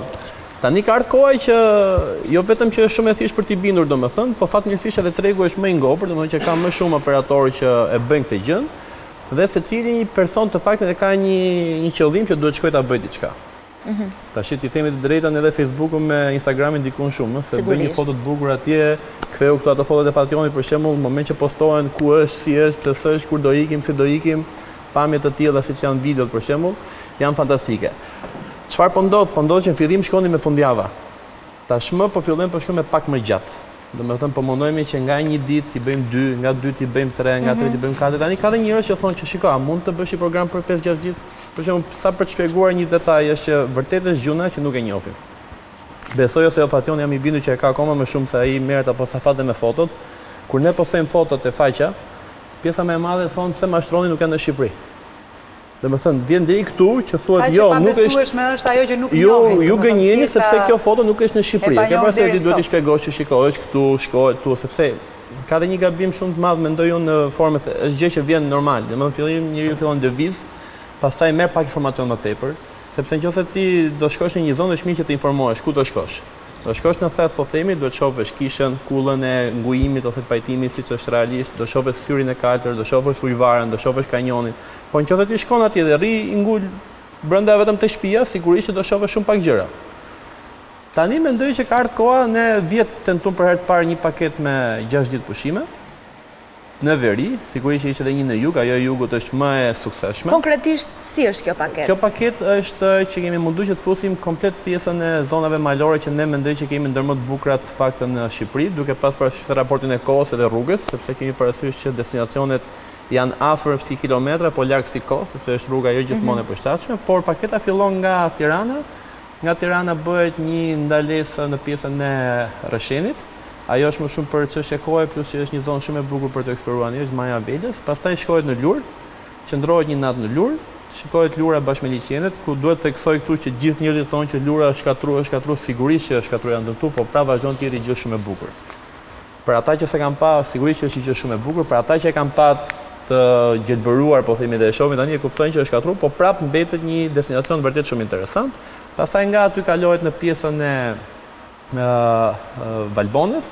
Nga Valbona kthehemi edhe shkojmë bëjmë liçenin e Komandit nga Fierca në vallë të Dejes, në Komand më sakt. Pastaj shkojmë në Theth, nga Thethi pastaj kthehemi edhe shkojmë në Lepushaj dhe nga Lepushaj bimë në Tiranë.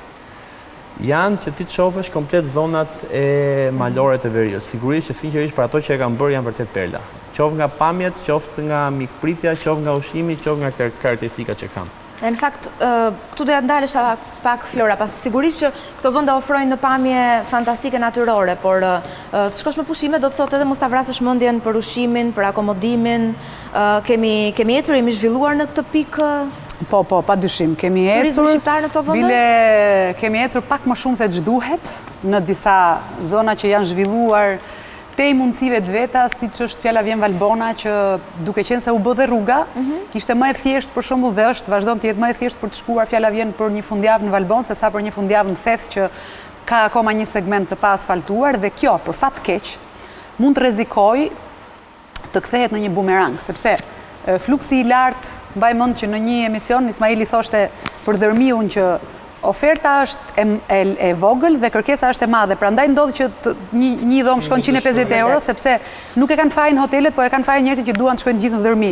Pra një plazh me 2000 shtretër nuk mund të akomodoj 50.000 njerëz. Ashtu si kundër po ndodh edhe në Valbon, do me thonë që kërkesa është më e lartë se sa oferta, dhe për këtë arsye fillojnë pastaj, do me thonë, lind rreziku i prishjes ushqimit, do me thonë, duke mos e përballuar dot me qumësht stani.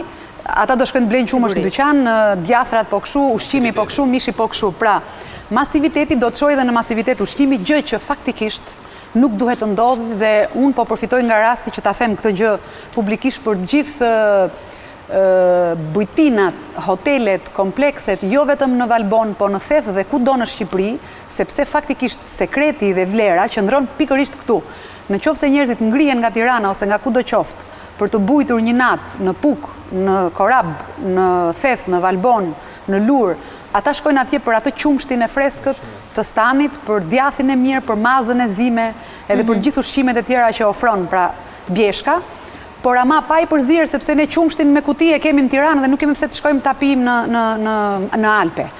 Kjo është ideja. Pra, jo vetëm që i kanë marrë masat, por kam frikë se po dalin pak nga tradita. Kështu që kjo është një formë rreziku. Ajo që doja të thoja unë që shpresoj që se ndoshta nuk na vjen radha e bisedës, kur shëtit në natyrë, nuk nënkuptohet vetëm natyrë. Për shembull, në të gjitha zonat e Shqipërisë, përveç se kemi një kalanë çdo maj, dhe që kjo është interesante sepse sikur asgjë mos mësojnë në kuptimin e thelbit, se përgjithsisht ekziston ky problemi që nuk ka gujtë turistike dhe Ciceron në çdo objekt kulturor që shkohet për të vizituar, sidomos e kanë të mangësit madhe manastiret, kishat, që janë, ose katedralet, që janë të mrekullueshme, për shembull vetëm në zonën e Gjirokastrës të shkosh, ka manastire, siç është për shembull manastiri i Ravenës, që ne e kishim shpallur një prej objekteve më të bukura të 2016 në revistën tonë Travel, që nëse ti shkon, më e keqja do ta gjesh mbyllur, më e mira do ta gjesh hapur, po me priftin që ndoshta nuk di të t'jap shpjegime, pra duhet një gujtë shoqëruese o një Ciceron, por edhe sikur vetëm kaq, pra për ta ditur që në këtë zonë natyrore ju mund të vizitoni kaq manastire, kaq kisha si kishën e Rubikut, për shembull që nuk e njeh askush. Të gjithë njohim kishën e Laçit, por nuk njohim kishën e Rubikut që është po kaq e vjetër dhe po kaq e bukur dhe është edhe mistike dhe ka edhe një legjendë nga pas që ndodhet në Rubik, pra në ta majën e malit përballë qytetit, kështu që nëse shkon viziton natyrën, duhet dhe mundesh të shkosh të vizitosh edhe kulturën paralelisht në të njëjtën gujë dhe me të njëjtin udhëtim.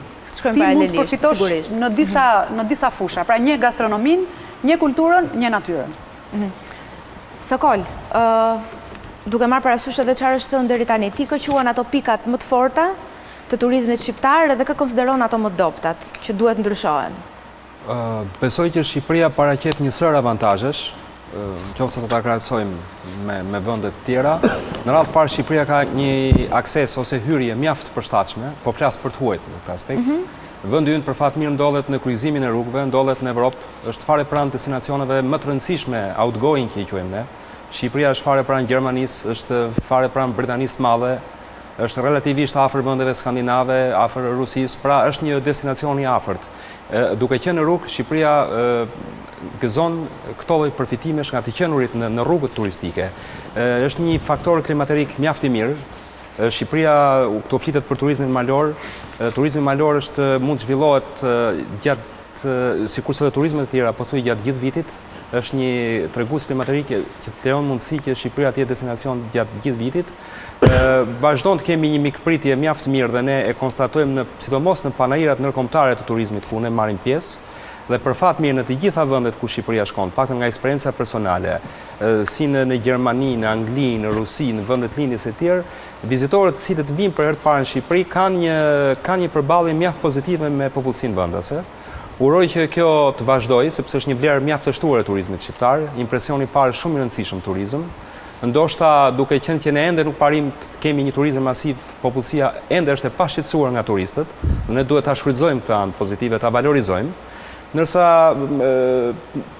ushqimi është interesant në Shqipëri, ushqimi është interesant, ndërsa në anë të dobta unë mendoj që janë disa akte të cilat duhet në rregulluar me hotelerin, problemet e yjeve, që është një problem që nuk i takon këtij diskutimi, por është një problem i ndërlikuar.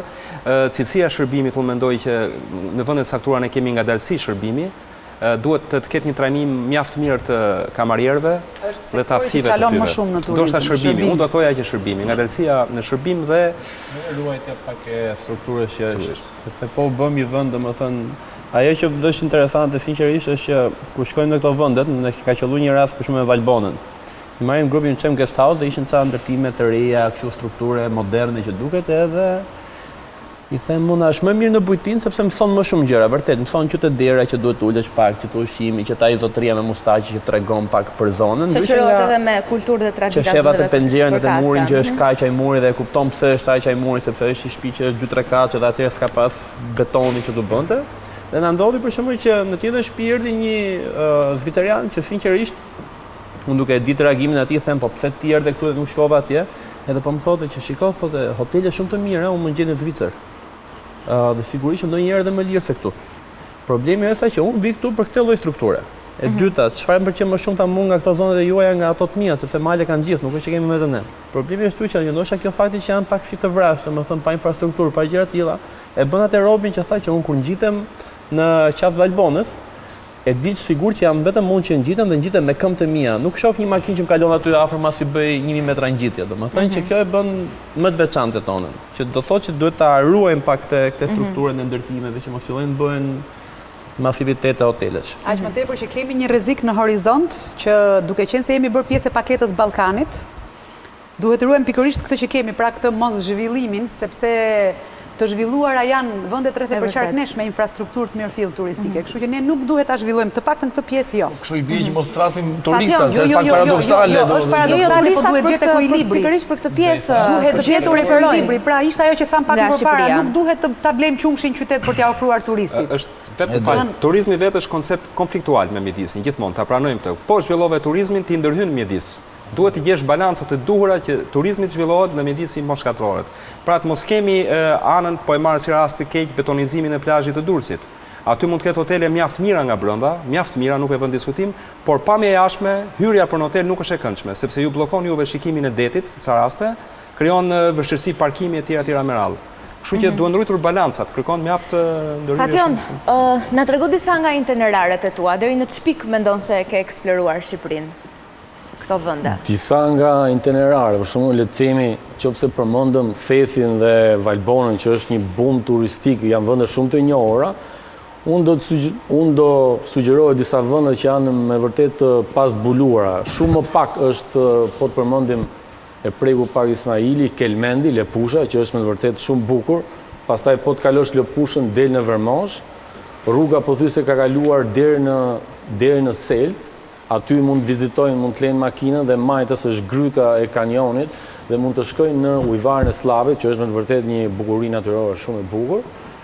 Dhe përveç zonës së Kelmendit kemi zonën, jo pa qëllim ka vendosur edhe këtu në foto, është zona e malësisë të Tepelenës, Kurveleshit dhe Labëris. Këtu mund të përmendim majën e Këndravicës, mund të përmendim ujvarën e Peshturës, e cila është ajo në foto aty. Është dhe kanjon i ujësjes i Alipash Tepelena, që është 200 vjeçar dhe është me të vërtet një monument kulture, shumë i bukur. Një nga zonat e tjera që është në këto turët që bëjun, është dhe kalimi nga Përmeti ose nga Gjirokastra, nga Zagoria, me kalu në grykën e Shepërit dhe me dalë në Përmet. Është dhe kjo goxha intensive, por është shumë e bukur. Është rreth, le të themi, 6 orë ecje nga fshati Shepër për të dalë në Përmet në Leusk, që është dhe kisha e Leuzës, edhe pastaj mund t'i futen në grykës kanjonit të Langaricës, ku mund të vizitojnë dhe ligjat e Bënjës dhe të hynë brenda në kanjonin Langaricës, që është me vërtet dhe kjo është shumë e bukur, që shpresoj mos prishet nga ai heci që është përmendur. Kemi dhe kjo foto për shumë është mali në Mërçkës, kjo është maja Papingu, 2485 metra, është shumë e bukur. Kjo është ujvare e Peshturës, që është në Legdush, në Progonat, është më vërtet një mrekulli dhe kjo. Me kam përshtypje Fation se këto vende vizitohen, duhet ketë një lloj grup moshe të caktuar që tani, për grup moshat, personat që do bëjnë ecje për ngjitje në mal, normale që duhet kenë një minimum fizik. Pastaj për persona fëmijë apo mbi 60 vjeç, domethënë, normale që udhëtimet zgjidhen ecjet zgjidhen të lehta, ku le të themi që ecjet nuk zgjasin më shumë 3 deri në 4 orë, pasi 3 deri në 4 orë është dhe më pushime të shkurtra. Dhe është goxha, për shembull, edhe Kastro po thonë ku të shkojmë. Një nga destinacionet që kam për shembull këtë fundjavë, nisem nesër, jam për në Gjirin e Ariut në Karaburun. Jam i zënë si kisha. Për të shkuar atje nga baza Pashalimanit, ngjitesh vetëm 380 metra lartësi në qafën e Ravenës, pastaj zbret poshtë për në Gjirin e Ariut, që është një mrekulli. Është vetëm 3 orë gjysmë larg nga Orikumi me ecje, duke bërë dhe pushime normale, përfshirë dhe pushimet. Flen një natë aty me tenda, të nesmen, mund të vizitojmë, është 1 orë ecje për gjatë Bregdetit, një nga shtigjet më të bukura, për të shkuar në shpellën e Duk Gjonit. Edhe kjo është shumë e bukur, është gati 100 metra po të hysh brënda me stalagmite, stalaktite, është goxha e bukur. Dhe pastaj kthehesh të dielën, po prap 3 orë gjysmë derisa të arrish në Orikum. Mirë, Sokola, ajo që jam kurioze të di se po flasim për vende të bukura që duken shpesh herë si më shumë edhe pushime me aventurën brenda. Por duke lënë me një këtë, kush është ai vend përpost plazhit, sikurse një familje normale planifikon pushimet me buxhetin e paramenduar, shkon, përmeton një dhomë dhe kalon 2 javë, 15 ditë, 10 ditë të plota diku. Sigurisht aty duhen kushtet e restorantet, mbase spitalet, farmacit, marketet e tjere. Përpos Bregdetit, a ka një vend malor pranë lumejve apo që e ofron këtë kusht ku një familje mund të kaloj një 15 ditor? Patjetër, turizmi sikurse u fol, këtu turizmi malor ka filluar të popularizohet edhe besoj dhe popullsia është koshciente tani për këto mundësira. Unë do thoja krahas tyre pikave që u përmendën, një opsion mjaft i mirë janë malësitë e Korçës, është zona e Voskopojës, e Dardhës, fshatrat e Juglindjes, Vjetkuqi. Ka filluar edhe Prespat bëhet interesante, që ka një lloj ekoturizmi me turizmin liqenor, por aty kemi prezencë të malit, është park kombëtar. Llogaraja për një qëndrim disi të shkurtër mund të ofron akomodim dhe shërbimet e duhura. Edhe nëse bën gjitje deri në malin e Çikës nuk është shumë gjitje e vështirë, pra nuk është e niveleve të vështira. Ka filluar të popularizohet dhe natyrisht Shqipëria ofron edhe shërbimet që ju përmendet në zonat malore, të cilat unë përmenda. Gjinari ka filluar të popularizohet, që është afër kryeqytetit, është një variant mjaft i mirë për qytetarët e Tiranës. Edhe tjera, që besoj dhe në të ardhmen ky lloj turizmi do të fillojë të marrë duke alternuar ndoshta edhe me turizmin rural, do fillojë të popularizohet më tepër. Mund të ketë zona që do të kenë ambicien. Për turizëm familjar ne mund të shkojmë deri tek turizmi fushor e lagunor, pastaj për të bërë gjithë vijën bregdetare që nga Narta, Vlora, që kanë lagunat, gjithë zona e Grykvjosës, laguna e Karavastas, e Vajinit, që janë zona që mund të arrihen lehtësisht nga gjithë dhe ka, po themi, ambientet përshtatshme për turizëm familjar. Kryesisht ditor, por pse jo, edhe duke u shoqëruar me një natë fjetje në hotelet që disponojnë, domethënë gjitha këto zona janë shumë interesante për t'i edukuar fëmijët me natyrën, për të kundruar zogjt, sepse për shembull në pjesën e parkut kombëtar të Divjakës dhe lagunën e Karavastas ka filluar të zhvillohet pjesa e bird watching ose turizmit. Ka filluar të bëhen turet e para, grupet e para, organizojnë edhe ata vetë, pra autoritetet e parkut, ka një staf goxha të përkushtuar në atë zonë, që organizojnë shumë festa, para pak ditësh u bë dita e Pelikanit në Divjak, në Karavasta, edhe duke organizuar jo vetëm zonën, por edhe duke ftuar dhe një sër, po themi, grupesh të ndryshme, por edhe familjarët brenda, kanë organizuar këto lloj aktivitetesh që janë me bazë natyrën, por edhe që t'i edukojnë fëmijët, domethënë, në këtë. E rëndësishme është që jemi drejt fundit, diçka shumë të shkurtër nëse ke për të thënë. Është rëndësishme që janë vende shumë të bukura dhe njerëzit nuk duhet nisen vetëm nga dëshira që është vend i bukur. Duhet kuptojnë që po shkojnë një vend të bukur dhe ai vend nuk do përshtatet si duan njerëzit, po do përshtatet njerëzit me vendin. Që do thotë, nëse ti shkon në zona malore, nëse ti shkon atje për të gjetur qetësinë, rahatin, mos kërkoj gjëra që i ka qyteti. Domethënë kjo duhet të jetë shumë e rëndësishme se ndonjëherë në qëllim që shohim njerëz që thonë ua, po këtu ka male, që do bëjmë, ku është parti, ku është këtë gjë. Jo, nuk është e bukur ajo. Domethënë, kjo njeriu duhet përshtatet. E rëndësishme është që fundja vendi ju ofron shumë varianta dhe gjithë secili tashmë e ka mundësinë të zgjedhë aty ku do të shkojë në bazë të familjes, shoqërisë. Një zonë e bukur që po zhvillohet shumë dhe që nuk e përmendën fare është Nika i Mërturi. Është pjesa e pashkelur e Alpeve, sepse nëse njohim mirë Thethin dhe Valbonën, edhe pjesën e Malësisë Madhe, pra Vermoshin, Lëpushën etj. Nika i Mërturi ka filluar të zhvillohet së fundi, pra po hidhen piketat e para për shtëpitë pritse, për kullat, po aq 300 vjeçare sa të Thethit. Flora, erdhëm pak momentet e fundit, do ta mbyllim këtë panel. Flora, faleminderit shumë për informacionin, Gjashtë Ismaili, Sokol, faleminderit shumë për pasionit. Dashur miq, mbyllim këtu me panelin në pjesën e dytë. Shumë shpejt, qëndroni me ne, pasi në pjesën e tretë kemi fest.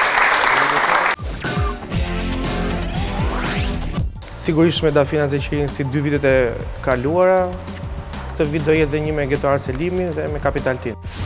Tekstet që janë shkrume janë niveli i klasës 2. është lëmtu. Më thonë, çdo vit të tyra niveli. Projekti fundit muzikor është një videoklip bashkë me Kamelën, kemi bërë një këngë bashkë, në bashkëpunim me Down Syndrome Albania. Është një videoklip që kemi punuar gjatë në fakt, kemi xhiruar para një muaji dhe do ta publikojmë në datën 1 qershor. Dashuri që jemi pjesë në tretë emisionit Thurje, që sigurisht e nisi me falenderimin dhe përmbështetjen e këtij emisioni, që është Automaster Showroom and Service, përfaqësues dhe importues i autorizuar nga Fiat Chrysler Automobiles në Shqipëri. Dhe në fakt, pjesa e tretë është edhe e fundit për emisionin Thurje, dhe në fakt si më duket kur them që edhe ky emision sonte është edhe i fundit për këtë sezon, sepse jam mësuar gjithmonë që e lëm takimin të ardhshme. Por para se të prezantoj temën me të cilën do ta mbyllim këtë emision sonte dhe të ftuarit që do të jenë, dua të çoj një falënderim shumë të madh për të gjithë ato artistë që kanë qenë pjesë e kësaj pikërisht e këtij momenti, e pjesës tretë e këtij paneli që i është dedikuar gjithmonë artit dhe kulturës dhe kanë ardhur me projektet e tyre dhe me emocionet e tyre. Një falënderim shumë i madh shkon për to. Dhe meqense sonte folëm për bikinit, për robët e banjës, për pushimet, nuk mund të konceptohet vera pa muzikë. Dhe në Trojet shqiptare bëhet muzikë shumë e mirë. Ftoj me njerë pa humbur kohë, Alban Imani, këngëtar nga Azja Sikur Dielli, Orgesa Zaimi, DJ Sardi.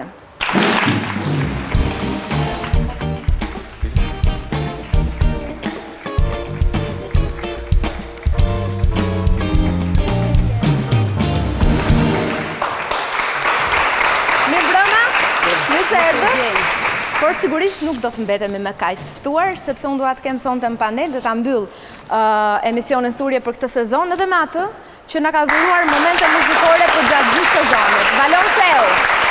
Valoni.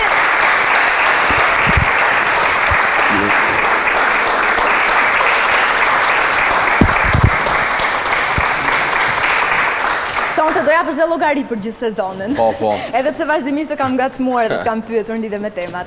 Do njëri se dhe si fantazëm dhe njëri, kështë nuk... Unë në fakt nuk e zbulova akoma, po prandaj ta solla Valonin në panel sot. Çfarë kemi Valonin të mbyllet tu, të sqarohet? Po, thika dhe dy. Mirë, flasim fillimisht, prekim pak për gjithë secilin cilat janë projektet e reja për publikun gjatë stinës verës. Alban.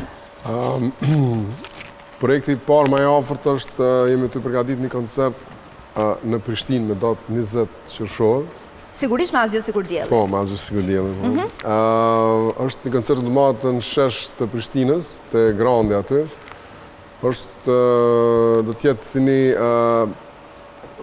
koncert më konceptual ku do të ketë përzimje me fashion show, disa artista, domethënë, do të jetë një prezantim i artistave të Prishtinës, një farë brendi i muzikës edhe dizajnit të artistave lokal të Prishtinës, ku do të kemi fashion, visuals, mapping në ndërtesa, edhe do të jetë një koncert interesant. Për këto jemi të pununa aktualisht. Bëndë një këngë re? Na sapo besoj ka kalu gati një 2-3 javë që kemi nxjerrë një klip 3 një këngës albumit të fundit që quhet Dissident. Ka qenë kjo një resi teknologjike ku është besoj klipi është i bëm në 360 gradë, ku mund të shifet në telefon, mund të shifet në tonë, edhe është një teknologji e re që na besoj, më thonë Shqip, era parë besoj e di që na kemi fut, kështu që edhe jashtë është teknologji e re që u fut tani. Dhe kjo është, po mënej, projekti fundit që kemi lansu. Mirë Alban. Orgesa? Vazhdojmë së bashku? Jam shumë e lumtur që jam vetë një femër në panel. S'më ka ndodhur ndonjëherë në fakt kështu. Ju falenderoj për këtë mundësi. Nëse dini më Orgesa se do ta kishim bërë më shpesh. Nuk qëllon me hitet e verës, po themi sepse nuk e kam si procedurë që të publikoj hite ekskluzivisht për verën, por projekti fundit muzikor është një videoklip bashkë me Kamelën, kemi bërë një këngë bashkë në bashkëpunim me Down Syndrome Albania. Është një videoklip që kemi punuar gjatë në fakt, kemi xhiruar para një muaji dhe do ta publikojmë në datën 1 qershor, në ditën në festën e fëmijëve, sepse në videoklip kemi futur pjesa nga jeta e disa fëmijëve, disa individëve me sindrom Down. Është një projekt që në fakt na ka ngjallur dhe na ka sjell shumë emocion, edhe është diçka që unë në përgjithësi më pëlqen shumë që në muzikë ose në artin që po themi që sjellim të fusim edhe tema sociale, tema që prekin në individ të caktuar. Përveç kësaj, pastaj presim në një koncert që çat dali. Sigurisht, sikur se e the, nuk është se je e prirur se s'bën që të nxjerrësh një hit veror, po ja që ndodh edhe të bësh të lumtur verën e disa personave. Kështu që kjo është kënaqësi nëse ndodh në mënyrë të tillë. Jo, domethënë jo ekskluzivisht për të menduar që të bësh një hit vere dhe do flasim. Po. Për këtë jemi këtu. Sardi?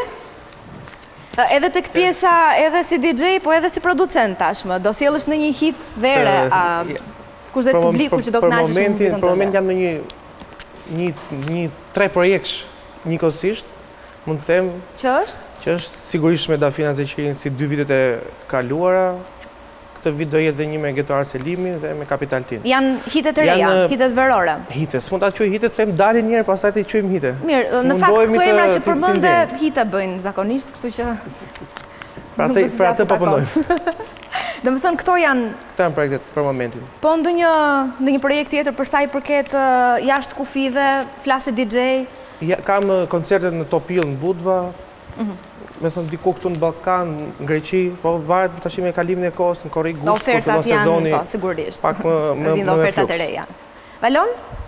Po ne kam filluar Se tani që mbaroi thurja. Ja tash, si mysafir po foli. Sezon. Po kam filluar një projekt të ri me studion tim që kam Gjako, me Dadjem, grupi që kam. S'kemi përfunduar akoma, jemi në gjysmë të përfundimit të punës, edhe mendoj ta bëj videoklip, shpresoj në fillim korrikish të ta nxjerr. Castro, jo qëllimisht, edhe ti në këtë panel shkon shumë, sepse edhe ti e ke përqafuar këngën edhe...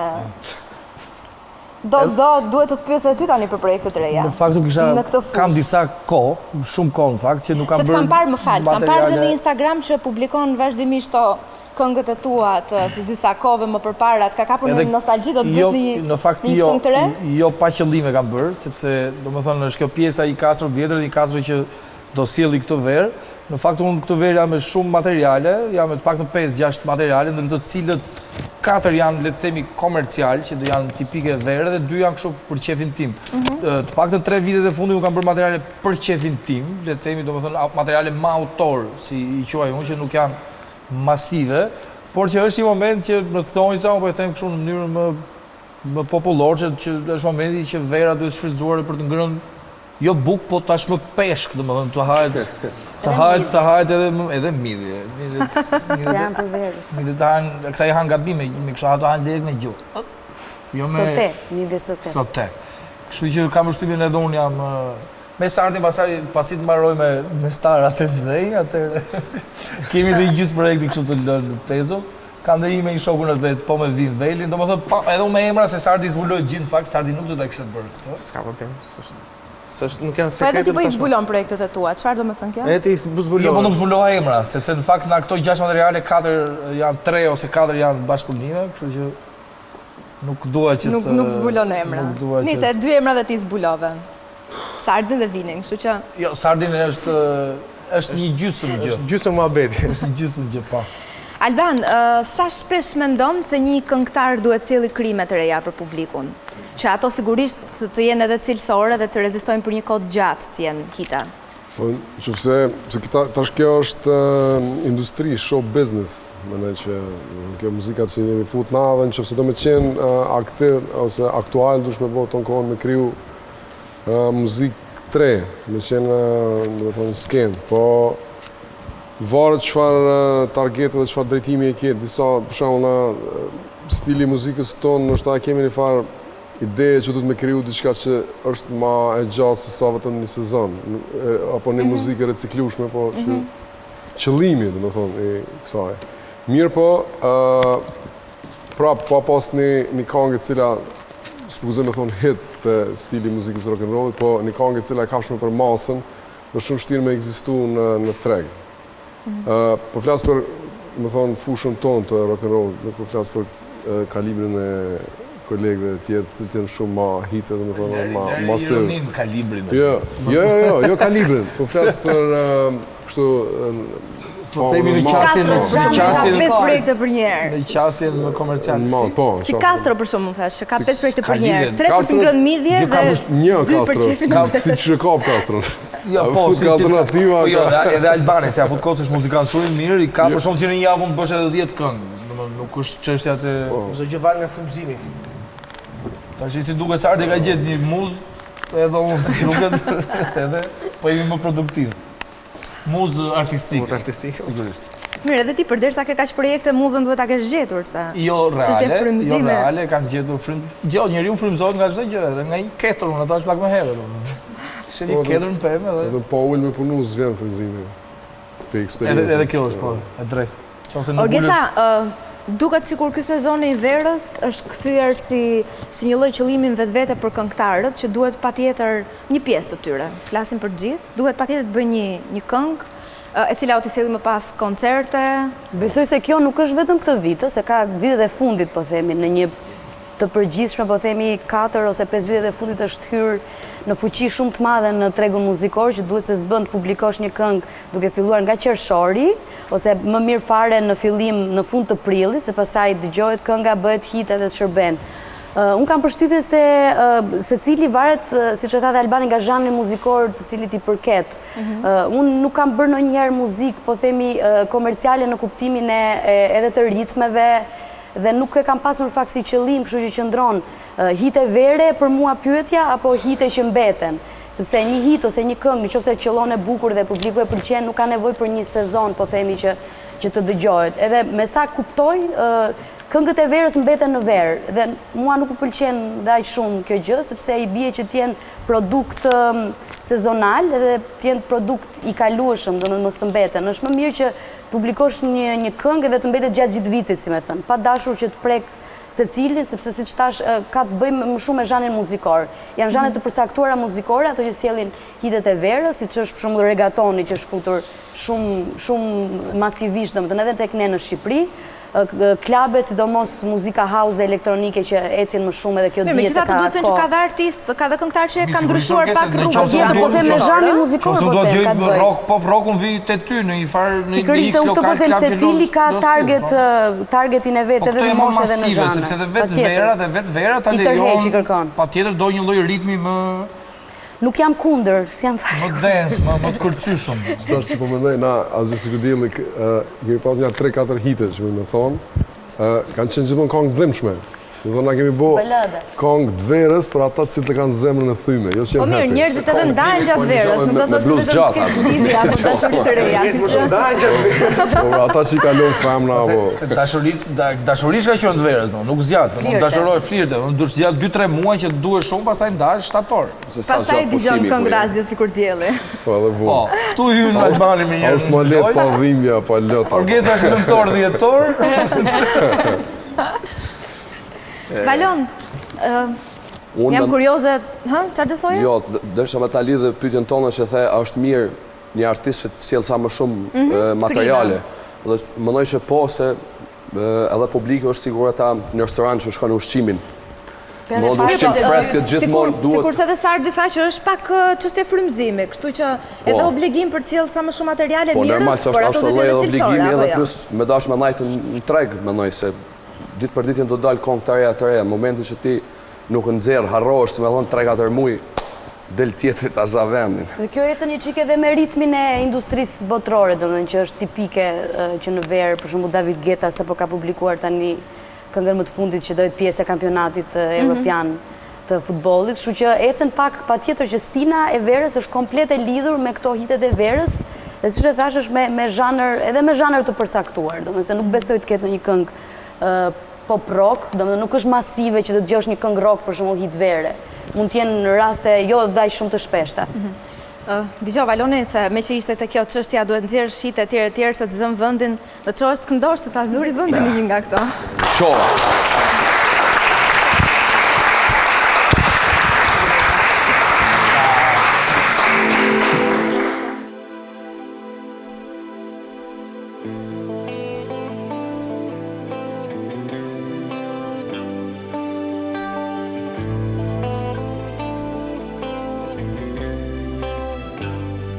There's There's another world inside of me that you may never see. There's a secret in this life that I can hide. Somewhere in this darkness there's a light that I can find. Or maybe it's so far away, yeah. Or maybe I'm just blind. Maybe I'm just blind. So hold me when I'm here, ride me when I'm wrong, hold me when I'm scared, and love me when I'm gone. Everything I am, everything in me wants to be the one you wanted me to be. I never let you down, even if I could give up everything. It's only for your good. Hold me when I'm here, ride me when I'm wrong, hold me when I'm scared. You won't always be there. Love me when I'm gone. Love me when I'm gone. When your education X-ray cannot see under my skin, I won't tell you a damn thing that I could not tell my friend. And roaming through this darkness, I'm alive but I'm alone. And part of me is fighting this, but part of me is gone. So hold me when I'm here, ride me when I'm wrong, hold me when I'm scared, and love me when I'm gone. Everything I am, everything in me wants to be the one you wanted me to be. I never let you down, even if I could give up everything. It's only for your good. So hold me when I'm here, ride me when I'm wrong, hold me when I'm scared. You wanna always be there, love me when I'm gone.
Faleminderit Çuna.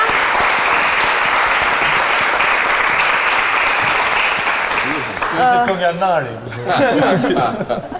Kjo këngë si del era kur, besoj. Si në verë, si në dimër, si me mongë gjalla, si me mongë shkurta. Për atë thyrjen e zemrave që po flisnin. Love me when I'm gone. Po, dhe në fakt është një këngë që i ka rezistuar kohës shumë hite botërore, po që sigurisht kemi edhe hite shqiptare që i rezistojnë kohës. Po ndërkohë Sardi, kjo dëshira e artistëve shqiptar për të qenë gjithkohën në tregun muzikor, a bën ndonjëherë që ato të ikin pak cilësisë? Kjo është gabimi që po e bëjnë realisht. Duke kërkuar sa më shumë materiale, duke nxjerrë sa më shumë materiale dhe nuk i lënë kohë materialit të më përpashëm. Të ketë suksesin që duhet. Ose bën gabime që marrin çdo lloj materiali thjesht se duhet nxjerrin sa më shumë këngë. Nuk janë të kujdesshëm domethënë në zgjedhjen e projekteve. Po pse ndodh kjo? Ndodh sepse ka ardhur është kërkesë e tregut? Jo, ka ardhur një moment që gjithçka është bërë biznes. Në këtë moment që flasim është bërë pak biznes më shumë se ç'duhet. Dhe normalisht artisti duhet publikoj këngë të reja që mund të bëjnë hit dhe nga jo varet edhe vazhdimësia e sezonit veror nëpër koncertet e tjera. Thjesht duhet të qëndrojë në treg, do të nxjerrë sa më shumë materiale, por është e gabuar, për mendimin tim është e gabuar, sepse do të ketë një lloj standardi të paktën disa artistë që do të mbajnë cilësinë që kanë. Alban. Di që Harro është kollaj, jo? Harro është kollaj, po në një material shumë të mirë, se po flisim si çfarë, në një material shumë të mirë reziton kohës. Një vit, 2 vjet, 3 vjet, 4 vjet. Është vërtet kjo që thot Sardi, sepse sikur kemi ardhur në një pikë që harrohesh pikërisht sepse nuk sjell produkte cilësore që të mbeten. Sepse nëse rikthehemi, Valoni për shembull solli këngën Era të grupit Gjurmët, e cila i ka rezistuar kohës dhe ka mbetur, po sa plot të tjera kemi. Që mbasi jemi në këtë periudhë. Sardi lidhi me biznesin, ë? Era është bërë dhe një version i ri nga MC Kresha, që është shumë i suksesshëm. Dhe do të thotë që ka mbajtur, është në kohë akoma. Ka ardhur një lloj mënyre tjetër, po? Mos ndoshta duhet të bëjmë dhe ne kështu që të rimarrim nga fondi, po themi, jo Kozmadushi, jo Liliana këto. Dhe ti marrim nga këto. Orges është mungesë kompozitorësh për t'ju ardhur zhanrit muzikor të artistëve, pasi tentojnë dhe shkojnë kanë kthyer vështrimin te këto hitet komerciale, të cilat sjellin edhe interesa financiare. Çfarë po ndodh? Pse duhet kthejmë syt për të marrë një hit që ka? Unë mendoj që muzika jo vetëm tek ne në Shqipëri, po në të gjithë botën ka një moment jo stopimi, po është kështu në reflektime sipër, sepse mua personalisht paket më duket sikur po rikthehem vitet 90 në muzikë, ose sikur kemi një rotacion të zhanreve të dikushme. Mua më duket sikur nuk po bëhet, edhe pse ka shumë eksperimentime, edhe në Shqipëri ka hyrë shumë mirë zhanri elektro, ose shumë zhanre të tjera të huaja, po themi, që nuk janë tona të vendit. Megjithatë këtë punën e hiteve të verës, unë gjithmonë e kam parë më shumë si tendencë, por mbi të gjitha si biznes, sepse një këngëtar që dëshiron që të përfitoj dhe dihet që gjatë gjithë vitit përfitimi një këngëtari është vetëm vera, sepse në verë ka koncerte, në verë do shkosh në rrjetet ndryshme të Shqipërisë ku do ftohesh dhe do performosh me atë. Jo, është periudha mbi të gjitha më gjatë, sepse është edhe vit i ri, janë festat e nëntorit, të gjitha të tjerat vera ecën pak më shumë, mendoj, mbase ka mund të. Sepse është një periudhë më gjatë. Kurse është vetëm vera. Jo, po e përqendruar te vera është sepse vera ka më shumë produktivitet. Tash edhe viti i ri është, domethënë e dim, po vera ka më shumë. Jo produktivitet, ka më shumë koncerteve. Produktivitet që nxjerrin këngë për në verë, janë të vendosura, si me thënë i ka të vendosura që këtë këngë do ta bëj hit vere. Pse është bërë kështu? Për çfarë e thonë? Domethënë është përcaktuar që do bëhet hit vere, dhe pastaj mbushet me hite vere, kur vjen vjeshta pastaj këto hitet sikur zbehen, sikur harrohen dhe pastaj fillojmë te balada, tek roku, tek dimri që theti nëntor dhjetor, festivalet. Nuk e di, është mbase me... Kjo funksionon, secili ka skenën e vet. Agendën. Agendën, jo skenën. Skena e rockut, skena e hip-hopit, skena e klabeve. Nuk është e thënë që një këngë që mund të bëjon për verë, po themi një elektronike, nuk mund të luhet në dimër. Unë kam skenën time në klabet e natës, jo. Më të madhe ke në verë, besoj. Sigurisht, unë full time jam edhe në dimër. Thjesht në verë është më aktive jeta natës. Sepse janë njerëzit më pushim, janë njerëzit më të lumtur, plazhet janë etj. Kurse dimri është pak më i zymë, shi, normalisht dhe njerëzit depërtojnë dhe të dalin. Sezon pune. Sezon pune më shumë. Kurse sezoni verës është sezon pushimi, prandaj të gjithë japin rëndësi sezonit verës. Tash jo detyrimisht më të lumtur në verë. Po më të lumtur janë se zgjohesh me diell, nuk zgjohesh me shi. Kur zgjohesh me diell, besoj se zgjohesh me shi. Unë jam me më shumë dhe malin. Kastro e tha që është i malit, nuk është i detit. Nuk është i fushës. Nuk e di sa i Alban, dëgjojmë të kohët e fundit, ku di unë, Enca, Era, Kida, Ledri, Dafina, duket sikur janë vetëm këto emra. Çfarë po ndodh me këngëtarët e tjerë në përgjithësi? Pse po dëgjojmë po të njëjtat emra? Më falë Jonita, po unë nuk jam këtë treg edhe nuk i kom një shumë. E kom dëgju, po mëne e di që Rita Ora ka dalë për Kosovës që patë sukses edhe Era dhe Dua Lipa, këto që dojnë, okej? Mirë, këto e di. Që shumë fatë. Unë që njatë 2 vjetë jem kamena me... jem fut në anën tjetër të muzikës, dhe më thënë nuk jem mo si artist, po përmena si një farë mënyre menager apo promoter i muzikës të rej. Kemi si menageri Tullës, ku jemi me Rubinje. Ja diçka për shumë që unë nuk e dija. Nuk i ke ditë për Tullën? Jo, tani për marrë. Dhe bashkë është pronarë. Po i paguj fatura në fundit. Por, qëllimi kryesor i Tullës është më kriju skena muzikore dhe artistike. Më thonë, edhe arti figurativ edhe arti muzikor më kriju i pavarën këtu edhe mi stimulu artistat e ri. Ju nuk e dija jeni të vidishëm se këtit edhe një sen që Bled Borakun që e keni në sound engineer është njëri prej talente e madhnaja sot që janë muzikës alternative, Mr. Bledi. është një gjenerat e re artistave që janë shumë të mirë, dhe më thonë edhe në Kosovë, edhe në Shqipëri që janë të ardhur të sjellë fryma të reja me albume edhe koncerte. Për shembull, për mua është shumë e rëndësishme se nuk është vetëm me kriju një këngë, por me kriju një album, dhe mandej pjesa më e mirë e muzikës është kur të bëhet live çaj album, kur domethënë performohet. Edhe ka filluar mu bëni trend se na marrin vetëm grupe të cilat e kanë muzikën e vet. Domethënë kanë programe origjinale, jo me cover. Po, që krijojnë program një orë dhe një orë e gjys. Gjithashtu, kohën e fundit kanë filluar të ardhin edhe grupe të huaja. Kemi pas grupe për Suedisë, Rusisë, alternative shumë të mira, të cilët mendoj që është një risi shumë e mirë edhe një përparësi edhe për bendet tona me pa çka krijohet, domethënë kriju një farë ndërlidhje, një farë dere po hapët që mendoj që edhe bendet tona do të me fillu me mendu që me kriju ture me shku në për Evropë, që shumë letë bëhen. Nuk, domethënë, në përvene alternative o ma letë mi bo se sa me organizu koncerte, mirë po është një eksperiencë shumë e mirë që mundet me ta hapë në derë. Po kryohen mundësi, po thua. Në festivalet të madhe. Kështu që o mirë me fillu me mendu që ashtu, domethënë me kriju këngë t'juja, alternative, po më nej, originale, s'ka lidhe çfarë zhanre. Është interesante sepse është një pjesë që vazhdon akoma tek lokalet tona që dëgjohet muzikë cover, domethënë nuk i shpëtojmë dot kësaj, e di pse sepse më duket se kemi ngecur domethënë tek këngët që këndojnë cover. Nga ajo që në një moment të caktuar krijohet një muzikë e jotja, sikur nuk ke duar trokitje, sikur nuk pritet sepse njerëzit domethënë besoj unë duan më shumë hite të suksesshme që i dëgjojnë, që i këndojnë dhe është më e vështirë për t'u thitur materialet e reja. Kjo probleme që edhe na kemi pas bo, asgjë sigurisht kemi pas bo shumë covera në fillim. Që është proces që po. Sa të krijosh. Mirë po, nuk është që sfiton aplauze. Domethënë Bledi ka marrë një 2 herë koncertet tona me këngë të veta alternative, koxha underground. Bile kemi pas edhe më underground që janë shumë eksperimentale. Dhe kom qenë shokum kur i kom pa njerëz që kanë ndajë deri në fund. Se keni klientë ndryshë aty në lokal tuaj. Po ka të njerëz të interesuar. Sigurisht që ka. Atë që ta sarri që aty është një sken tjetër. Domethënë klientela, unë ka marrë shpesh te ju për shkak, unë jam dhe ai që shkoj në një klub shumë komercial. Po. Më kupton, po kam përshtypjen që nuk janë të shumë ata si unë. Te ju është një lloj klientele e përcaktuar, domethënë. Po, më e vogël shumë normal. Më e vogël, domethënë këtë doja thoja pak që skena juaj është goxhar ana artistike më e mirë, por është më e varfër. Po pra, është shumë normal se është në para flasim më e varfër. Jo, edhe shumë pak njerëz mundën me dëgjuar atë muzikë, domethënë. Po se është më specifike, ka grupin e vetë, është për shkak të zhanrit pastaj. Valon, për ty çfarë do të thotë bësh një hit veror? Për mu. Si duhet jetë ai? Duhet jetë patjetër ritmik. Unë jam ashtu si puna që tha Orgesa, unë nuk po ne me hite verore ose diçka. Me thonë drejtën ka kohë që s'kom nxjerr këngë, përveç herën e fundit që mora pjesë në Këngë Magjike. Kështu këngë single nuk kam nxjerr çfarë kohë, po këtë verë mendoj me nxjerr. Po jo që puna për që është vera si verë, po mendoj që ka ardhur koha.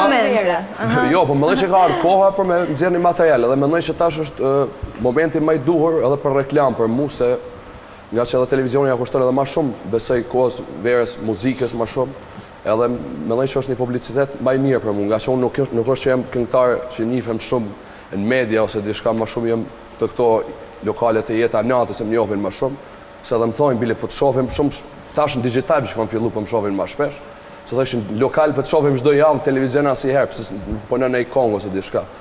Nashta në herë është edhe puna që edhe ku po në dhe live shpesh, se unë e kam 5-6 vjetë që po në 2-3 herë një javë pa nalë, do më dhënë. Oshtë edhe janë ashta që do edhe pak kohën e vetë më marë kohën, jo që s'kemi kohë, po inspirimin për më fokusu atë. Njëta është një recept për me bo kong hit, që ku po bo një farë evolutimi. Tekstet e kongve, do të me qenë sa ma thjeshta edhe sa ma të kuptushme, do me thonë, u ba të bo një evolutim për kong të hitet që jenë qëtash, këto Beyoncé e këto. Limonade. Po, o mënoj.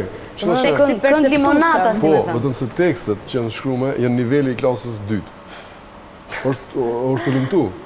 Më thonë, çdo vit të tyra niveli, se është work, që ki më lodhë ma shumë, work. Po këtë Jennifer Lopez që kanë nxjerrë këngën e re tash. Që shkruaj tekstin? Po ta përkthesh në shqip është po dhe anglisht, jam nëna jote, do të gatuj që ditën se jam nëna jote. S'do të përose se jam nëna jote. Kjo pasaj është një temë tjetër, sepse prek, po themi, subjektin e këngës edhe tematikën edhe poezin, po themi këshu në Shqip. Megjithatë, është e vërtet që hitet e verës nuk kanë shumë, po themi, bot kuptim ose filozofi, gjëra të thella, janë shumë të lehta, si shtash Limonad. Tash Beyoncé po bën namin me albumin e saj, që në titull. Kështu që po ecën shumë, po themi teksti i thjesht dhe që e merr më shumë po fokusohen te muzika, tek biti. Faleminderit gjithëve. Jo, kam akoma ca kuriozitete të vogla, jo shumë. Sardi, a ka rivalitet mes këngëtarëve shqiptar? Për shembull, nëse një këngëtare merret vesh që është duke publikuar një këngë që pritet të jetë super hit dhe ajo tjetra vjen dhe do të bëjë një këngë sepse për shkak të asaj, ka kështu gjërash? Kjo lloj rivaliteti? Ka, po është në një fshehtësi shumë. Mirë, fshehtësinë duam ndihmë kam. Ka, ekziston, domethënë artisti interesohet se çfarë do bëjë një artist tjetër për materialin, edhe besoj edhe kur del e dëgjojnë. Me thënë, shikojnë, e studiojnë pak a shumë që çfarë materiali kanë nxjerr. Çka ka vesh, çka ka vesh. Si sot Vajloni këto. Po dhe stilin e këto. Ku e ka kopjuar si ide, ku e ka marrë, domethënë se mundohen. Direkt mendja shkon ku ka kopjuar, ëh? Ku është kopjuar, domethënë kur del material direkt tash fillon prit ta shikojmë ku ta kapim, domethënë. Nuk është se merren me analizën e këngës e tjerë, por merren me analizat ku e ka kopjuar, ku e ka gjetur. Ku e ka kleçkën, domethënë gjithë projekti. Se gjithsesi e ka vjedhë dhe s'ka shans me bo vetë, ha? I qëndroj idezë domethënë që janë edhe pjesë e zhanrit, për shembull këngëtarë të caktuara që janë, për shembull këto që janë tek popi, te densi, ato merren me njëra tjetrën, pastaj ato zhanre të ndryshme. Me skenë, domethënë. Ajo është më skenën komerciale, skenën e klubeve këngëtarë që tashmë performojnë nëpër klubet ku kanë qenë DJ-t. Po. Si Dafina, Ledri. Edhe të nesh përqafuar shumë mirë kjo puna e verës dhe bashkëpunimet me DJ, domethënë ka kohë të fundit mua më pëlqen shumë fakt sepse kështu që po të bëj një ftesje të bësh një këngë për mua.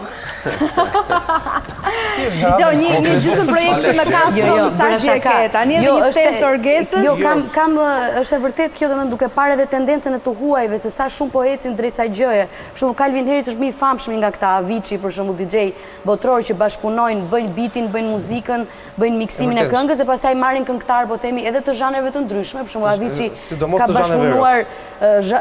ka bashkëpunuar për shembull me këngëtare që s'kan lidhje, po themi në bazë me muzikën elektro ose me muzikën dance, ka marrë për shembull këngëtare të zhanrit folk, si është Odra May, që më pëlqen shumë bashkëpunimet që ka. Është përqafuar dhe nga ne tendenca e bashkëpunimit të DJ-ve me këngëtarë të famshëm. Si dhe Swedish House Mafia ka më parë me John Martin, që është komplet skenë e rockut, s'ka lidhje me elektronikën. Tani bën Pitbull për shembull një këngë me Keith Urban që është i zhanrit country. Ka shumë përzierje edhe në zhanër edhe në eksperimentim. Ato janë sepse është tregu amerikan, po kërkon te pjesa e countryt që ta hapi ta Avicii që edhe këto tjetër që po merren me këto pjesën e countryt me elektronikën. Do thonë është tregu amerikan që po kërkon këtë gjë. Se mos bëjmë dhe ne një gjë kështu për shembull, që nëse jemi bëjmë muzikë popullore, me muzikë popullore. Kemi kohë se mbyllim duke qenë. Erdhëm drejt momenteve, në fakt nga regjia u bë pak që më thonë që nda duhet ta mbyllësh, jemi drejt fundit, po që mua nga që po më bëhet ta mbyllë dhe jam që po dëgjoj akoma si jeni mirë si keni qenë. Ju falenderoj shumë që erdhët dhe ishi paneli i fundit. Jo vetëm për këtë thurje, por edhe për këtë sezon. Faleminderit Alban, faleminderit Orgesa, Sardi faleminderit, Valon faleminderit për gjithë sezonin. Kastro edhe ty faleminderit për gjithë sezonin. Falenderoj shumë publikun, çunat e orkestrës që kanë bërë një punë shkëlqyer, gjithë ju dashumiq që na keni ndjekur për gjatë këtij sezoni, ato që ndodhen te regjia, gjithë stafi Digitalbit, e cila si platforma e gjyqtarëve ku do ndodhen. Ka qenë këtu në këtë studio me ne çdo këngë për të dhënë momente sa më të këndshme. Vazhdo të jemi sezonin e ardhshëm, uroj pushime sa më të bukura. Një puthje për gjithë verën nga Unë Jam.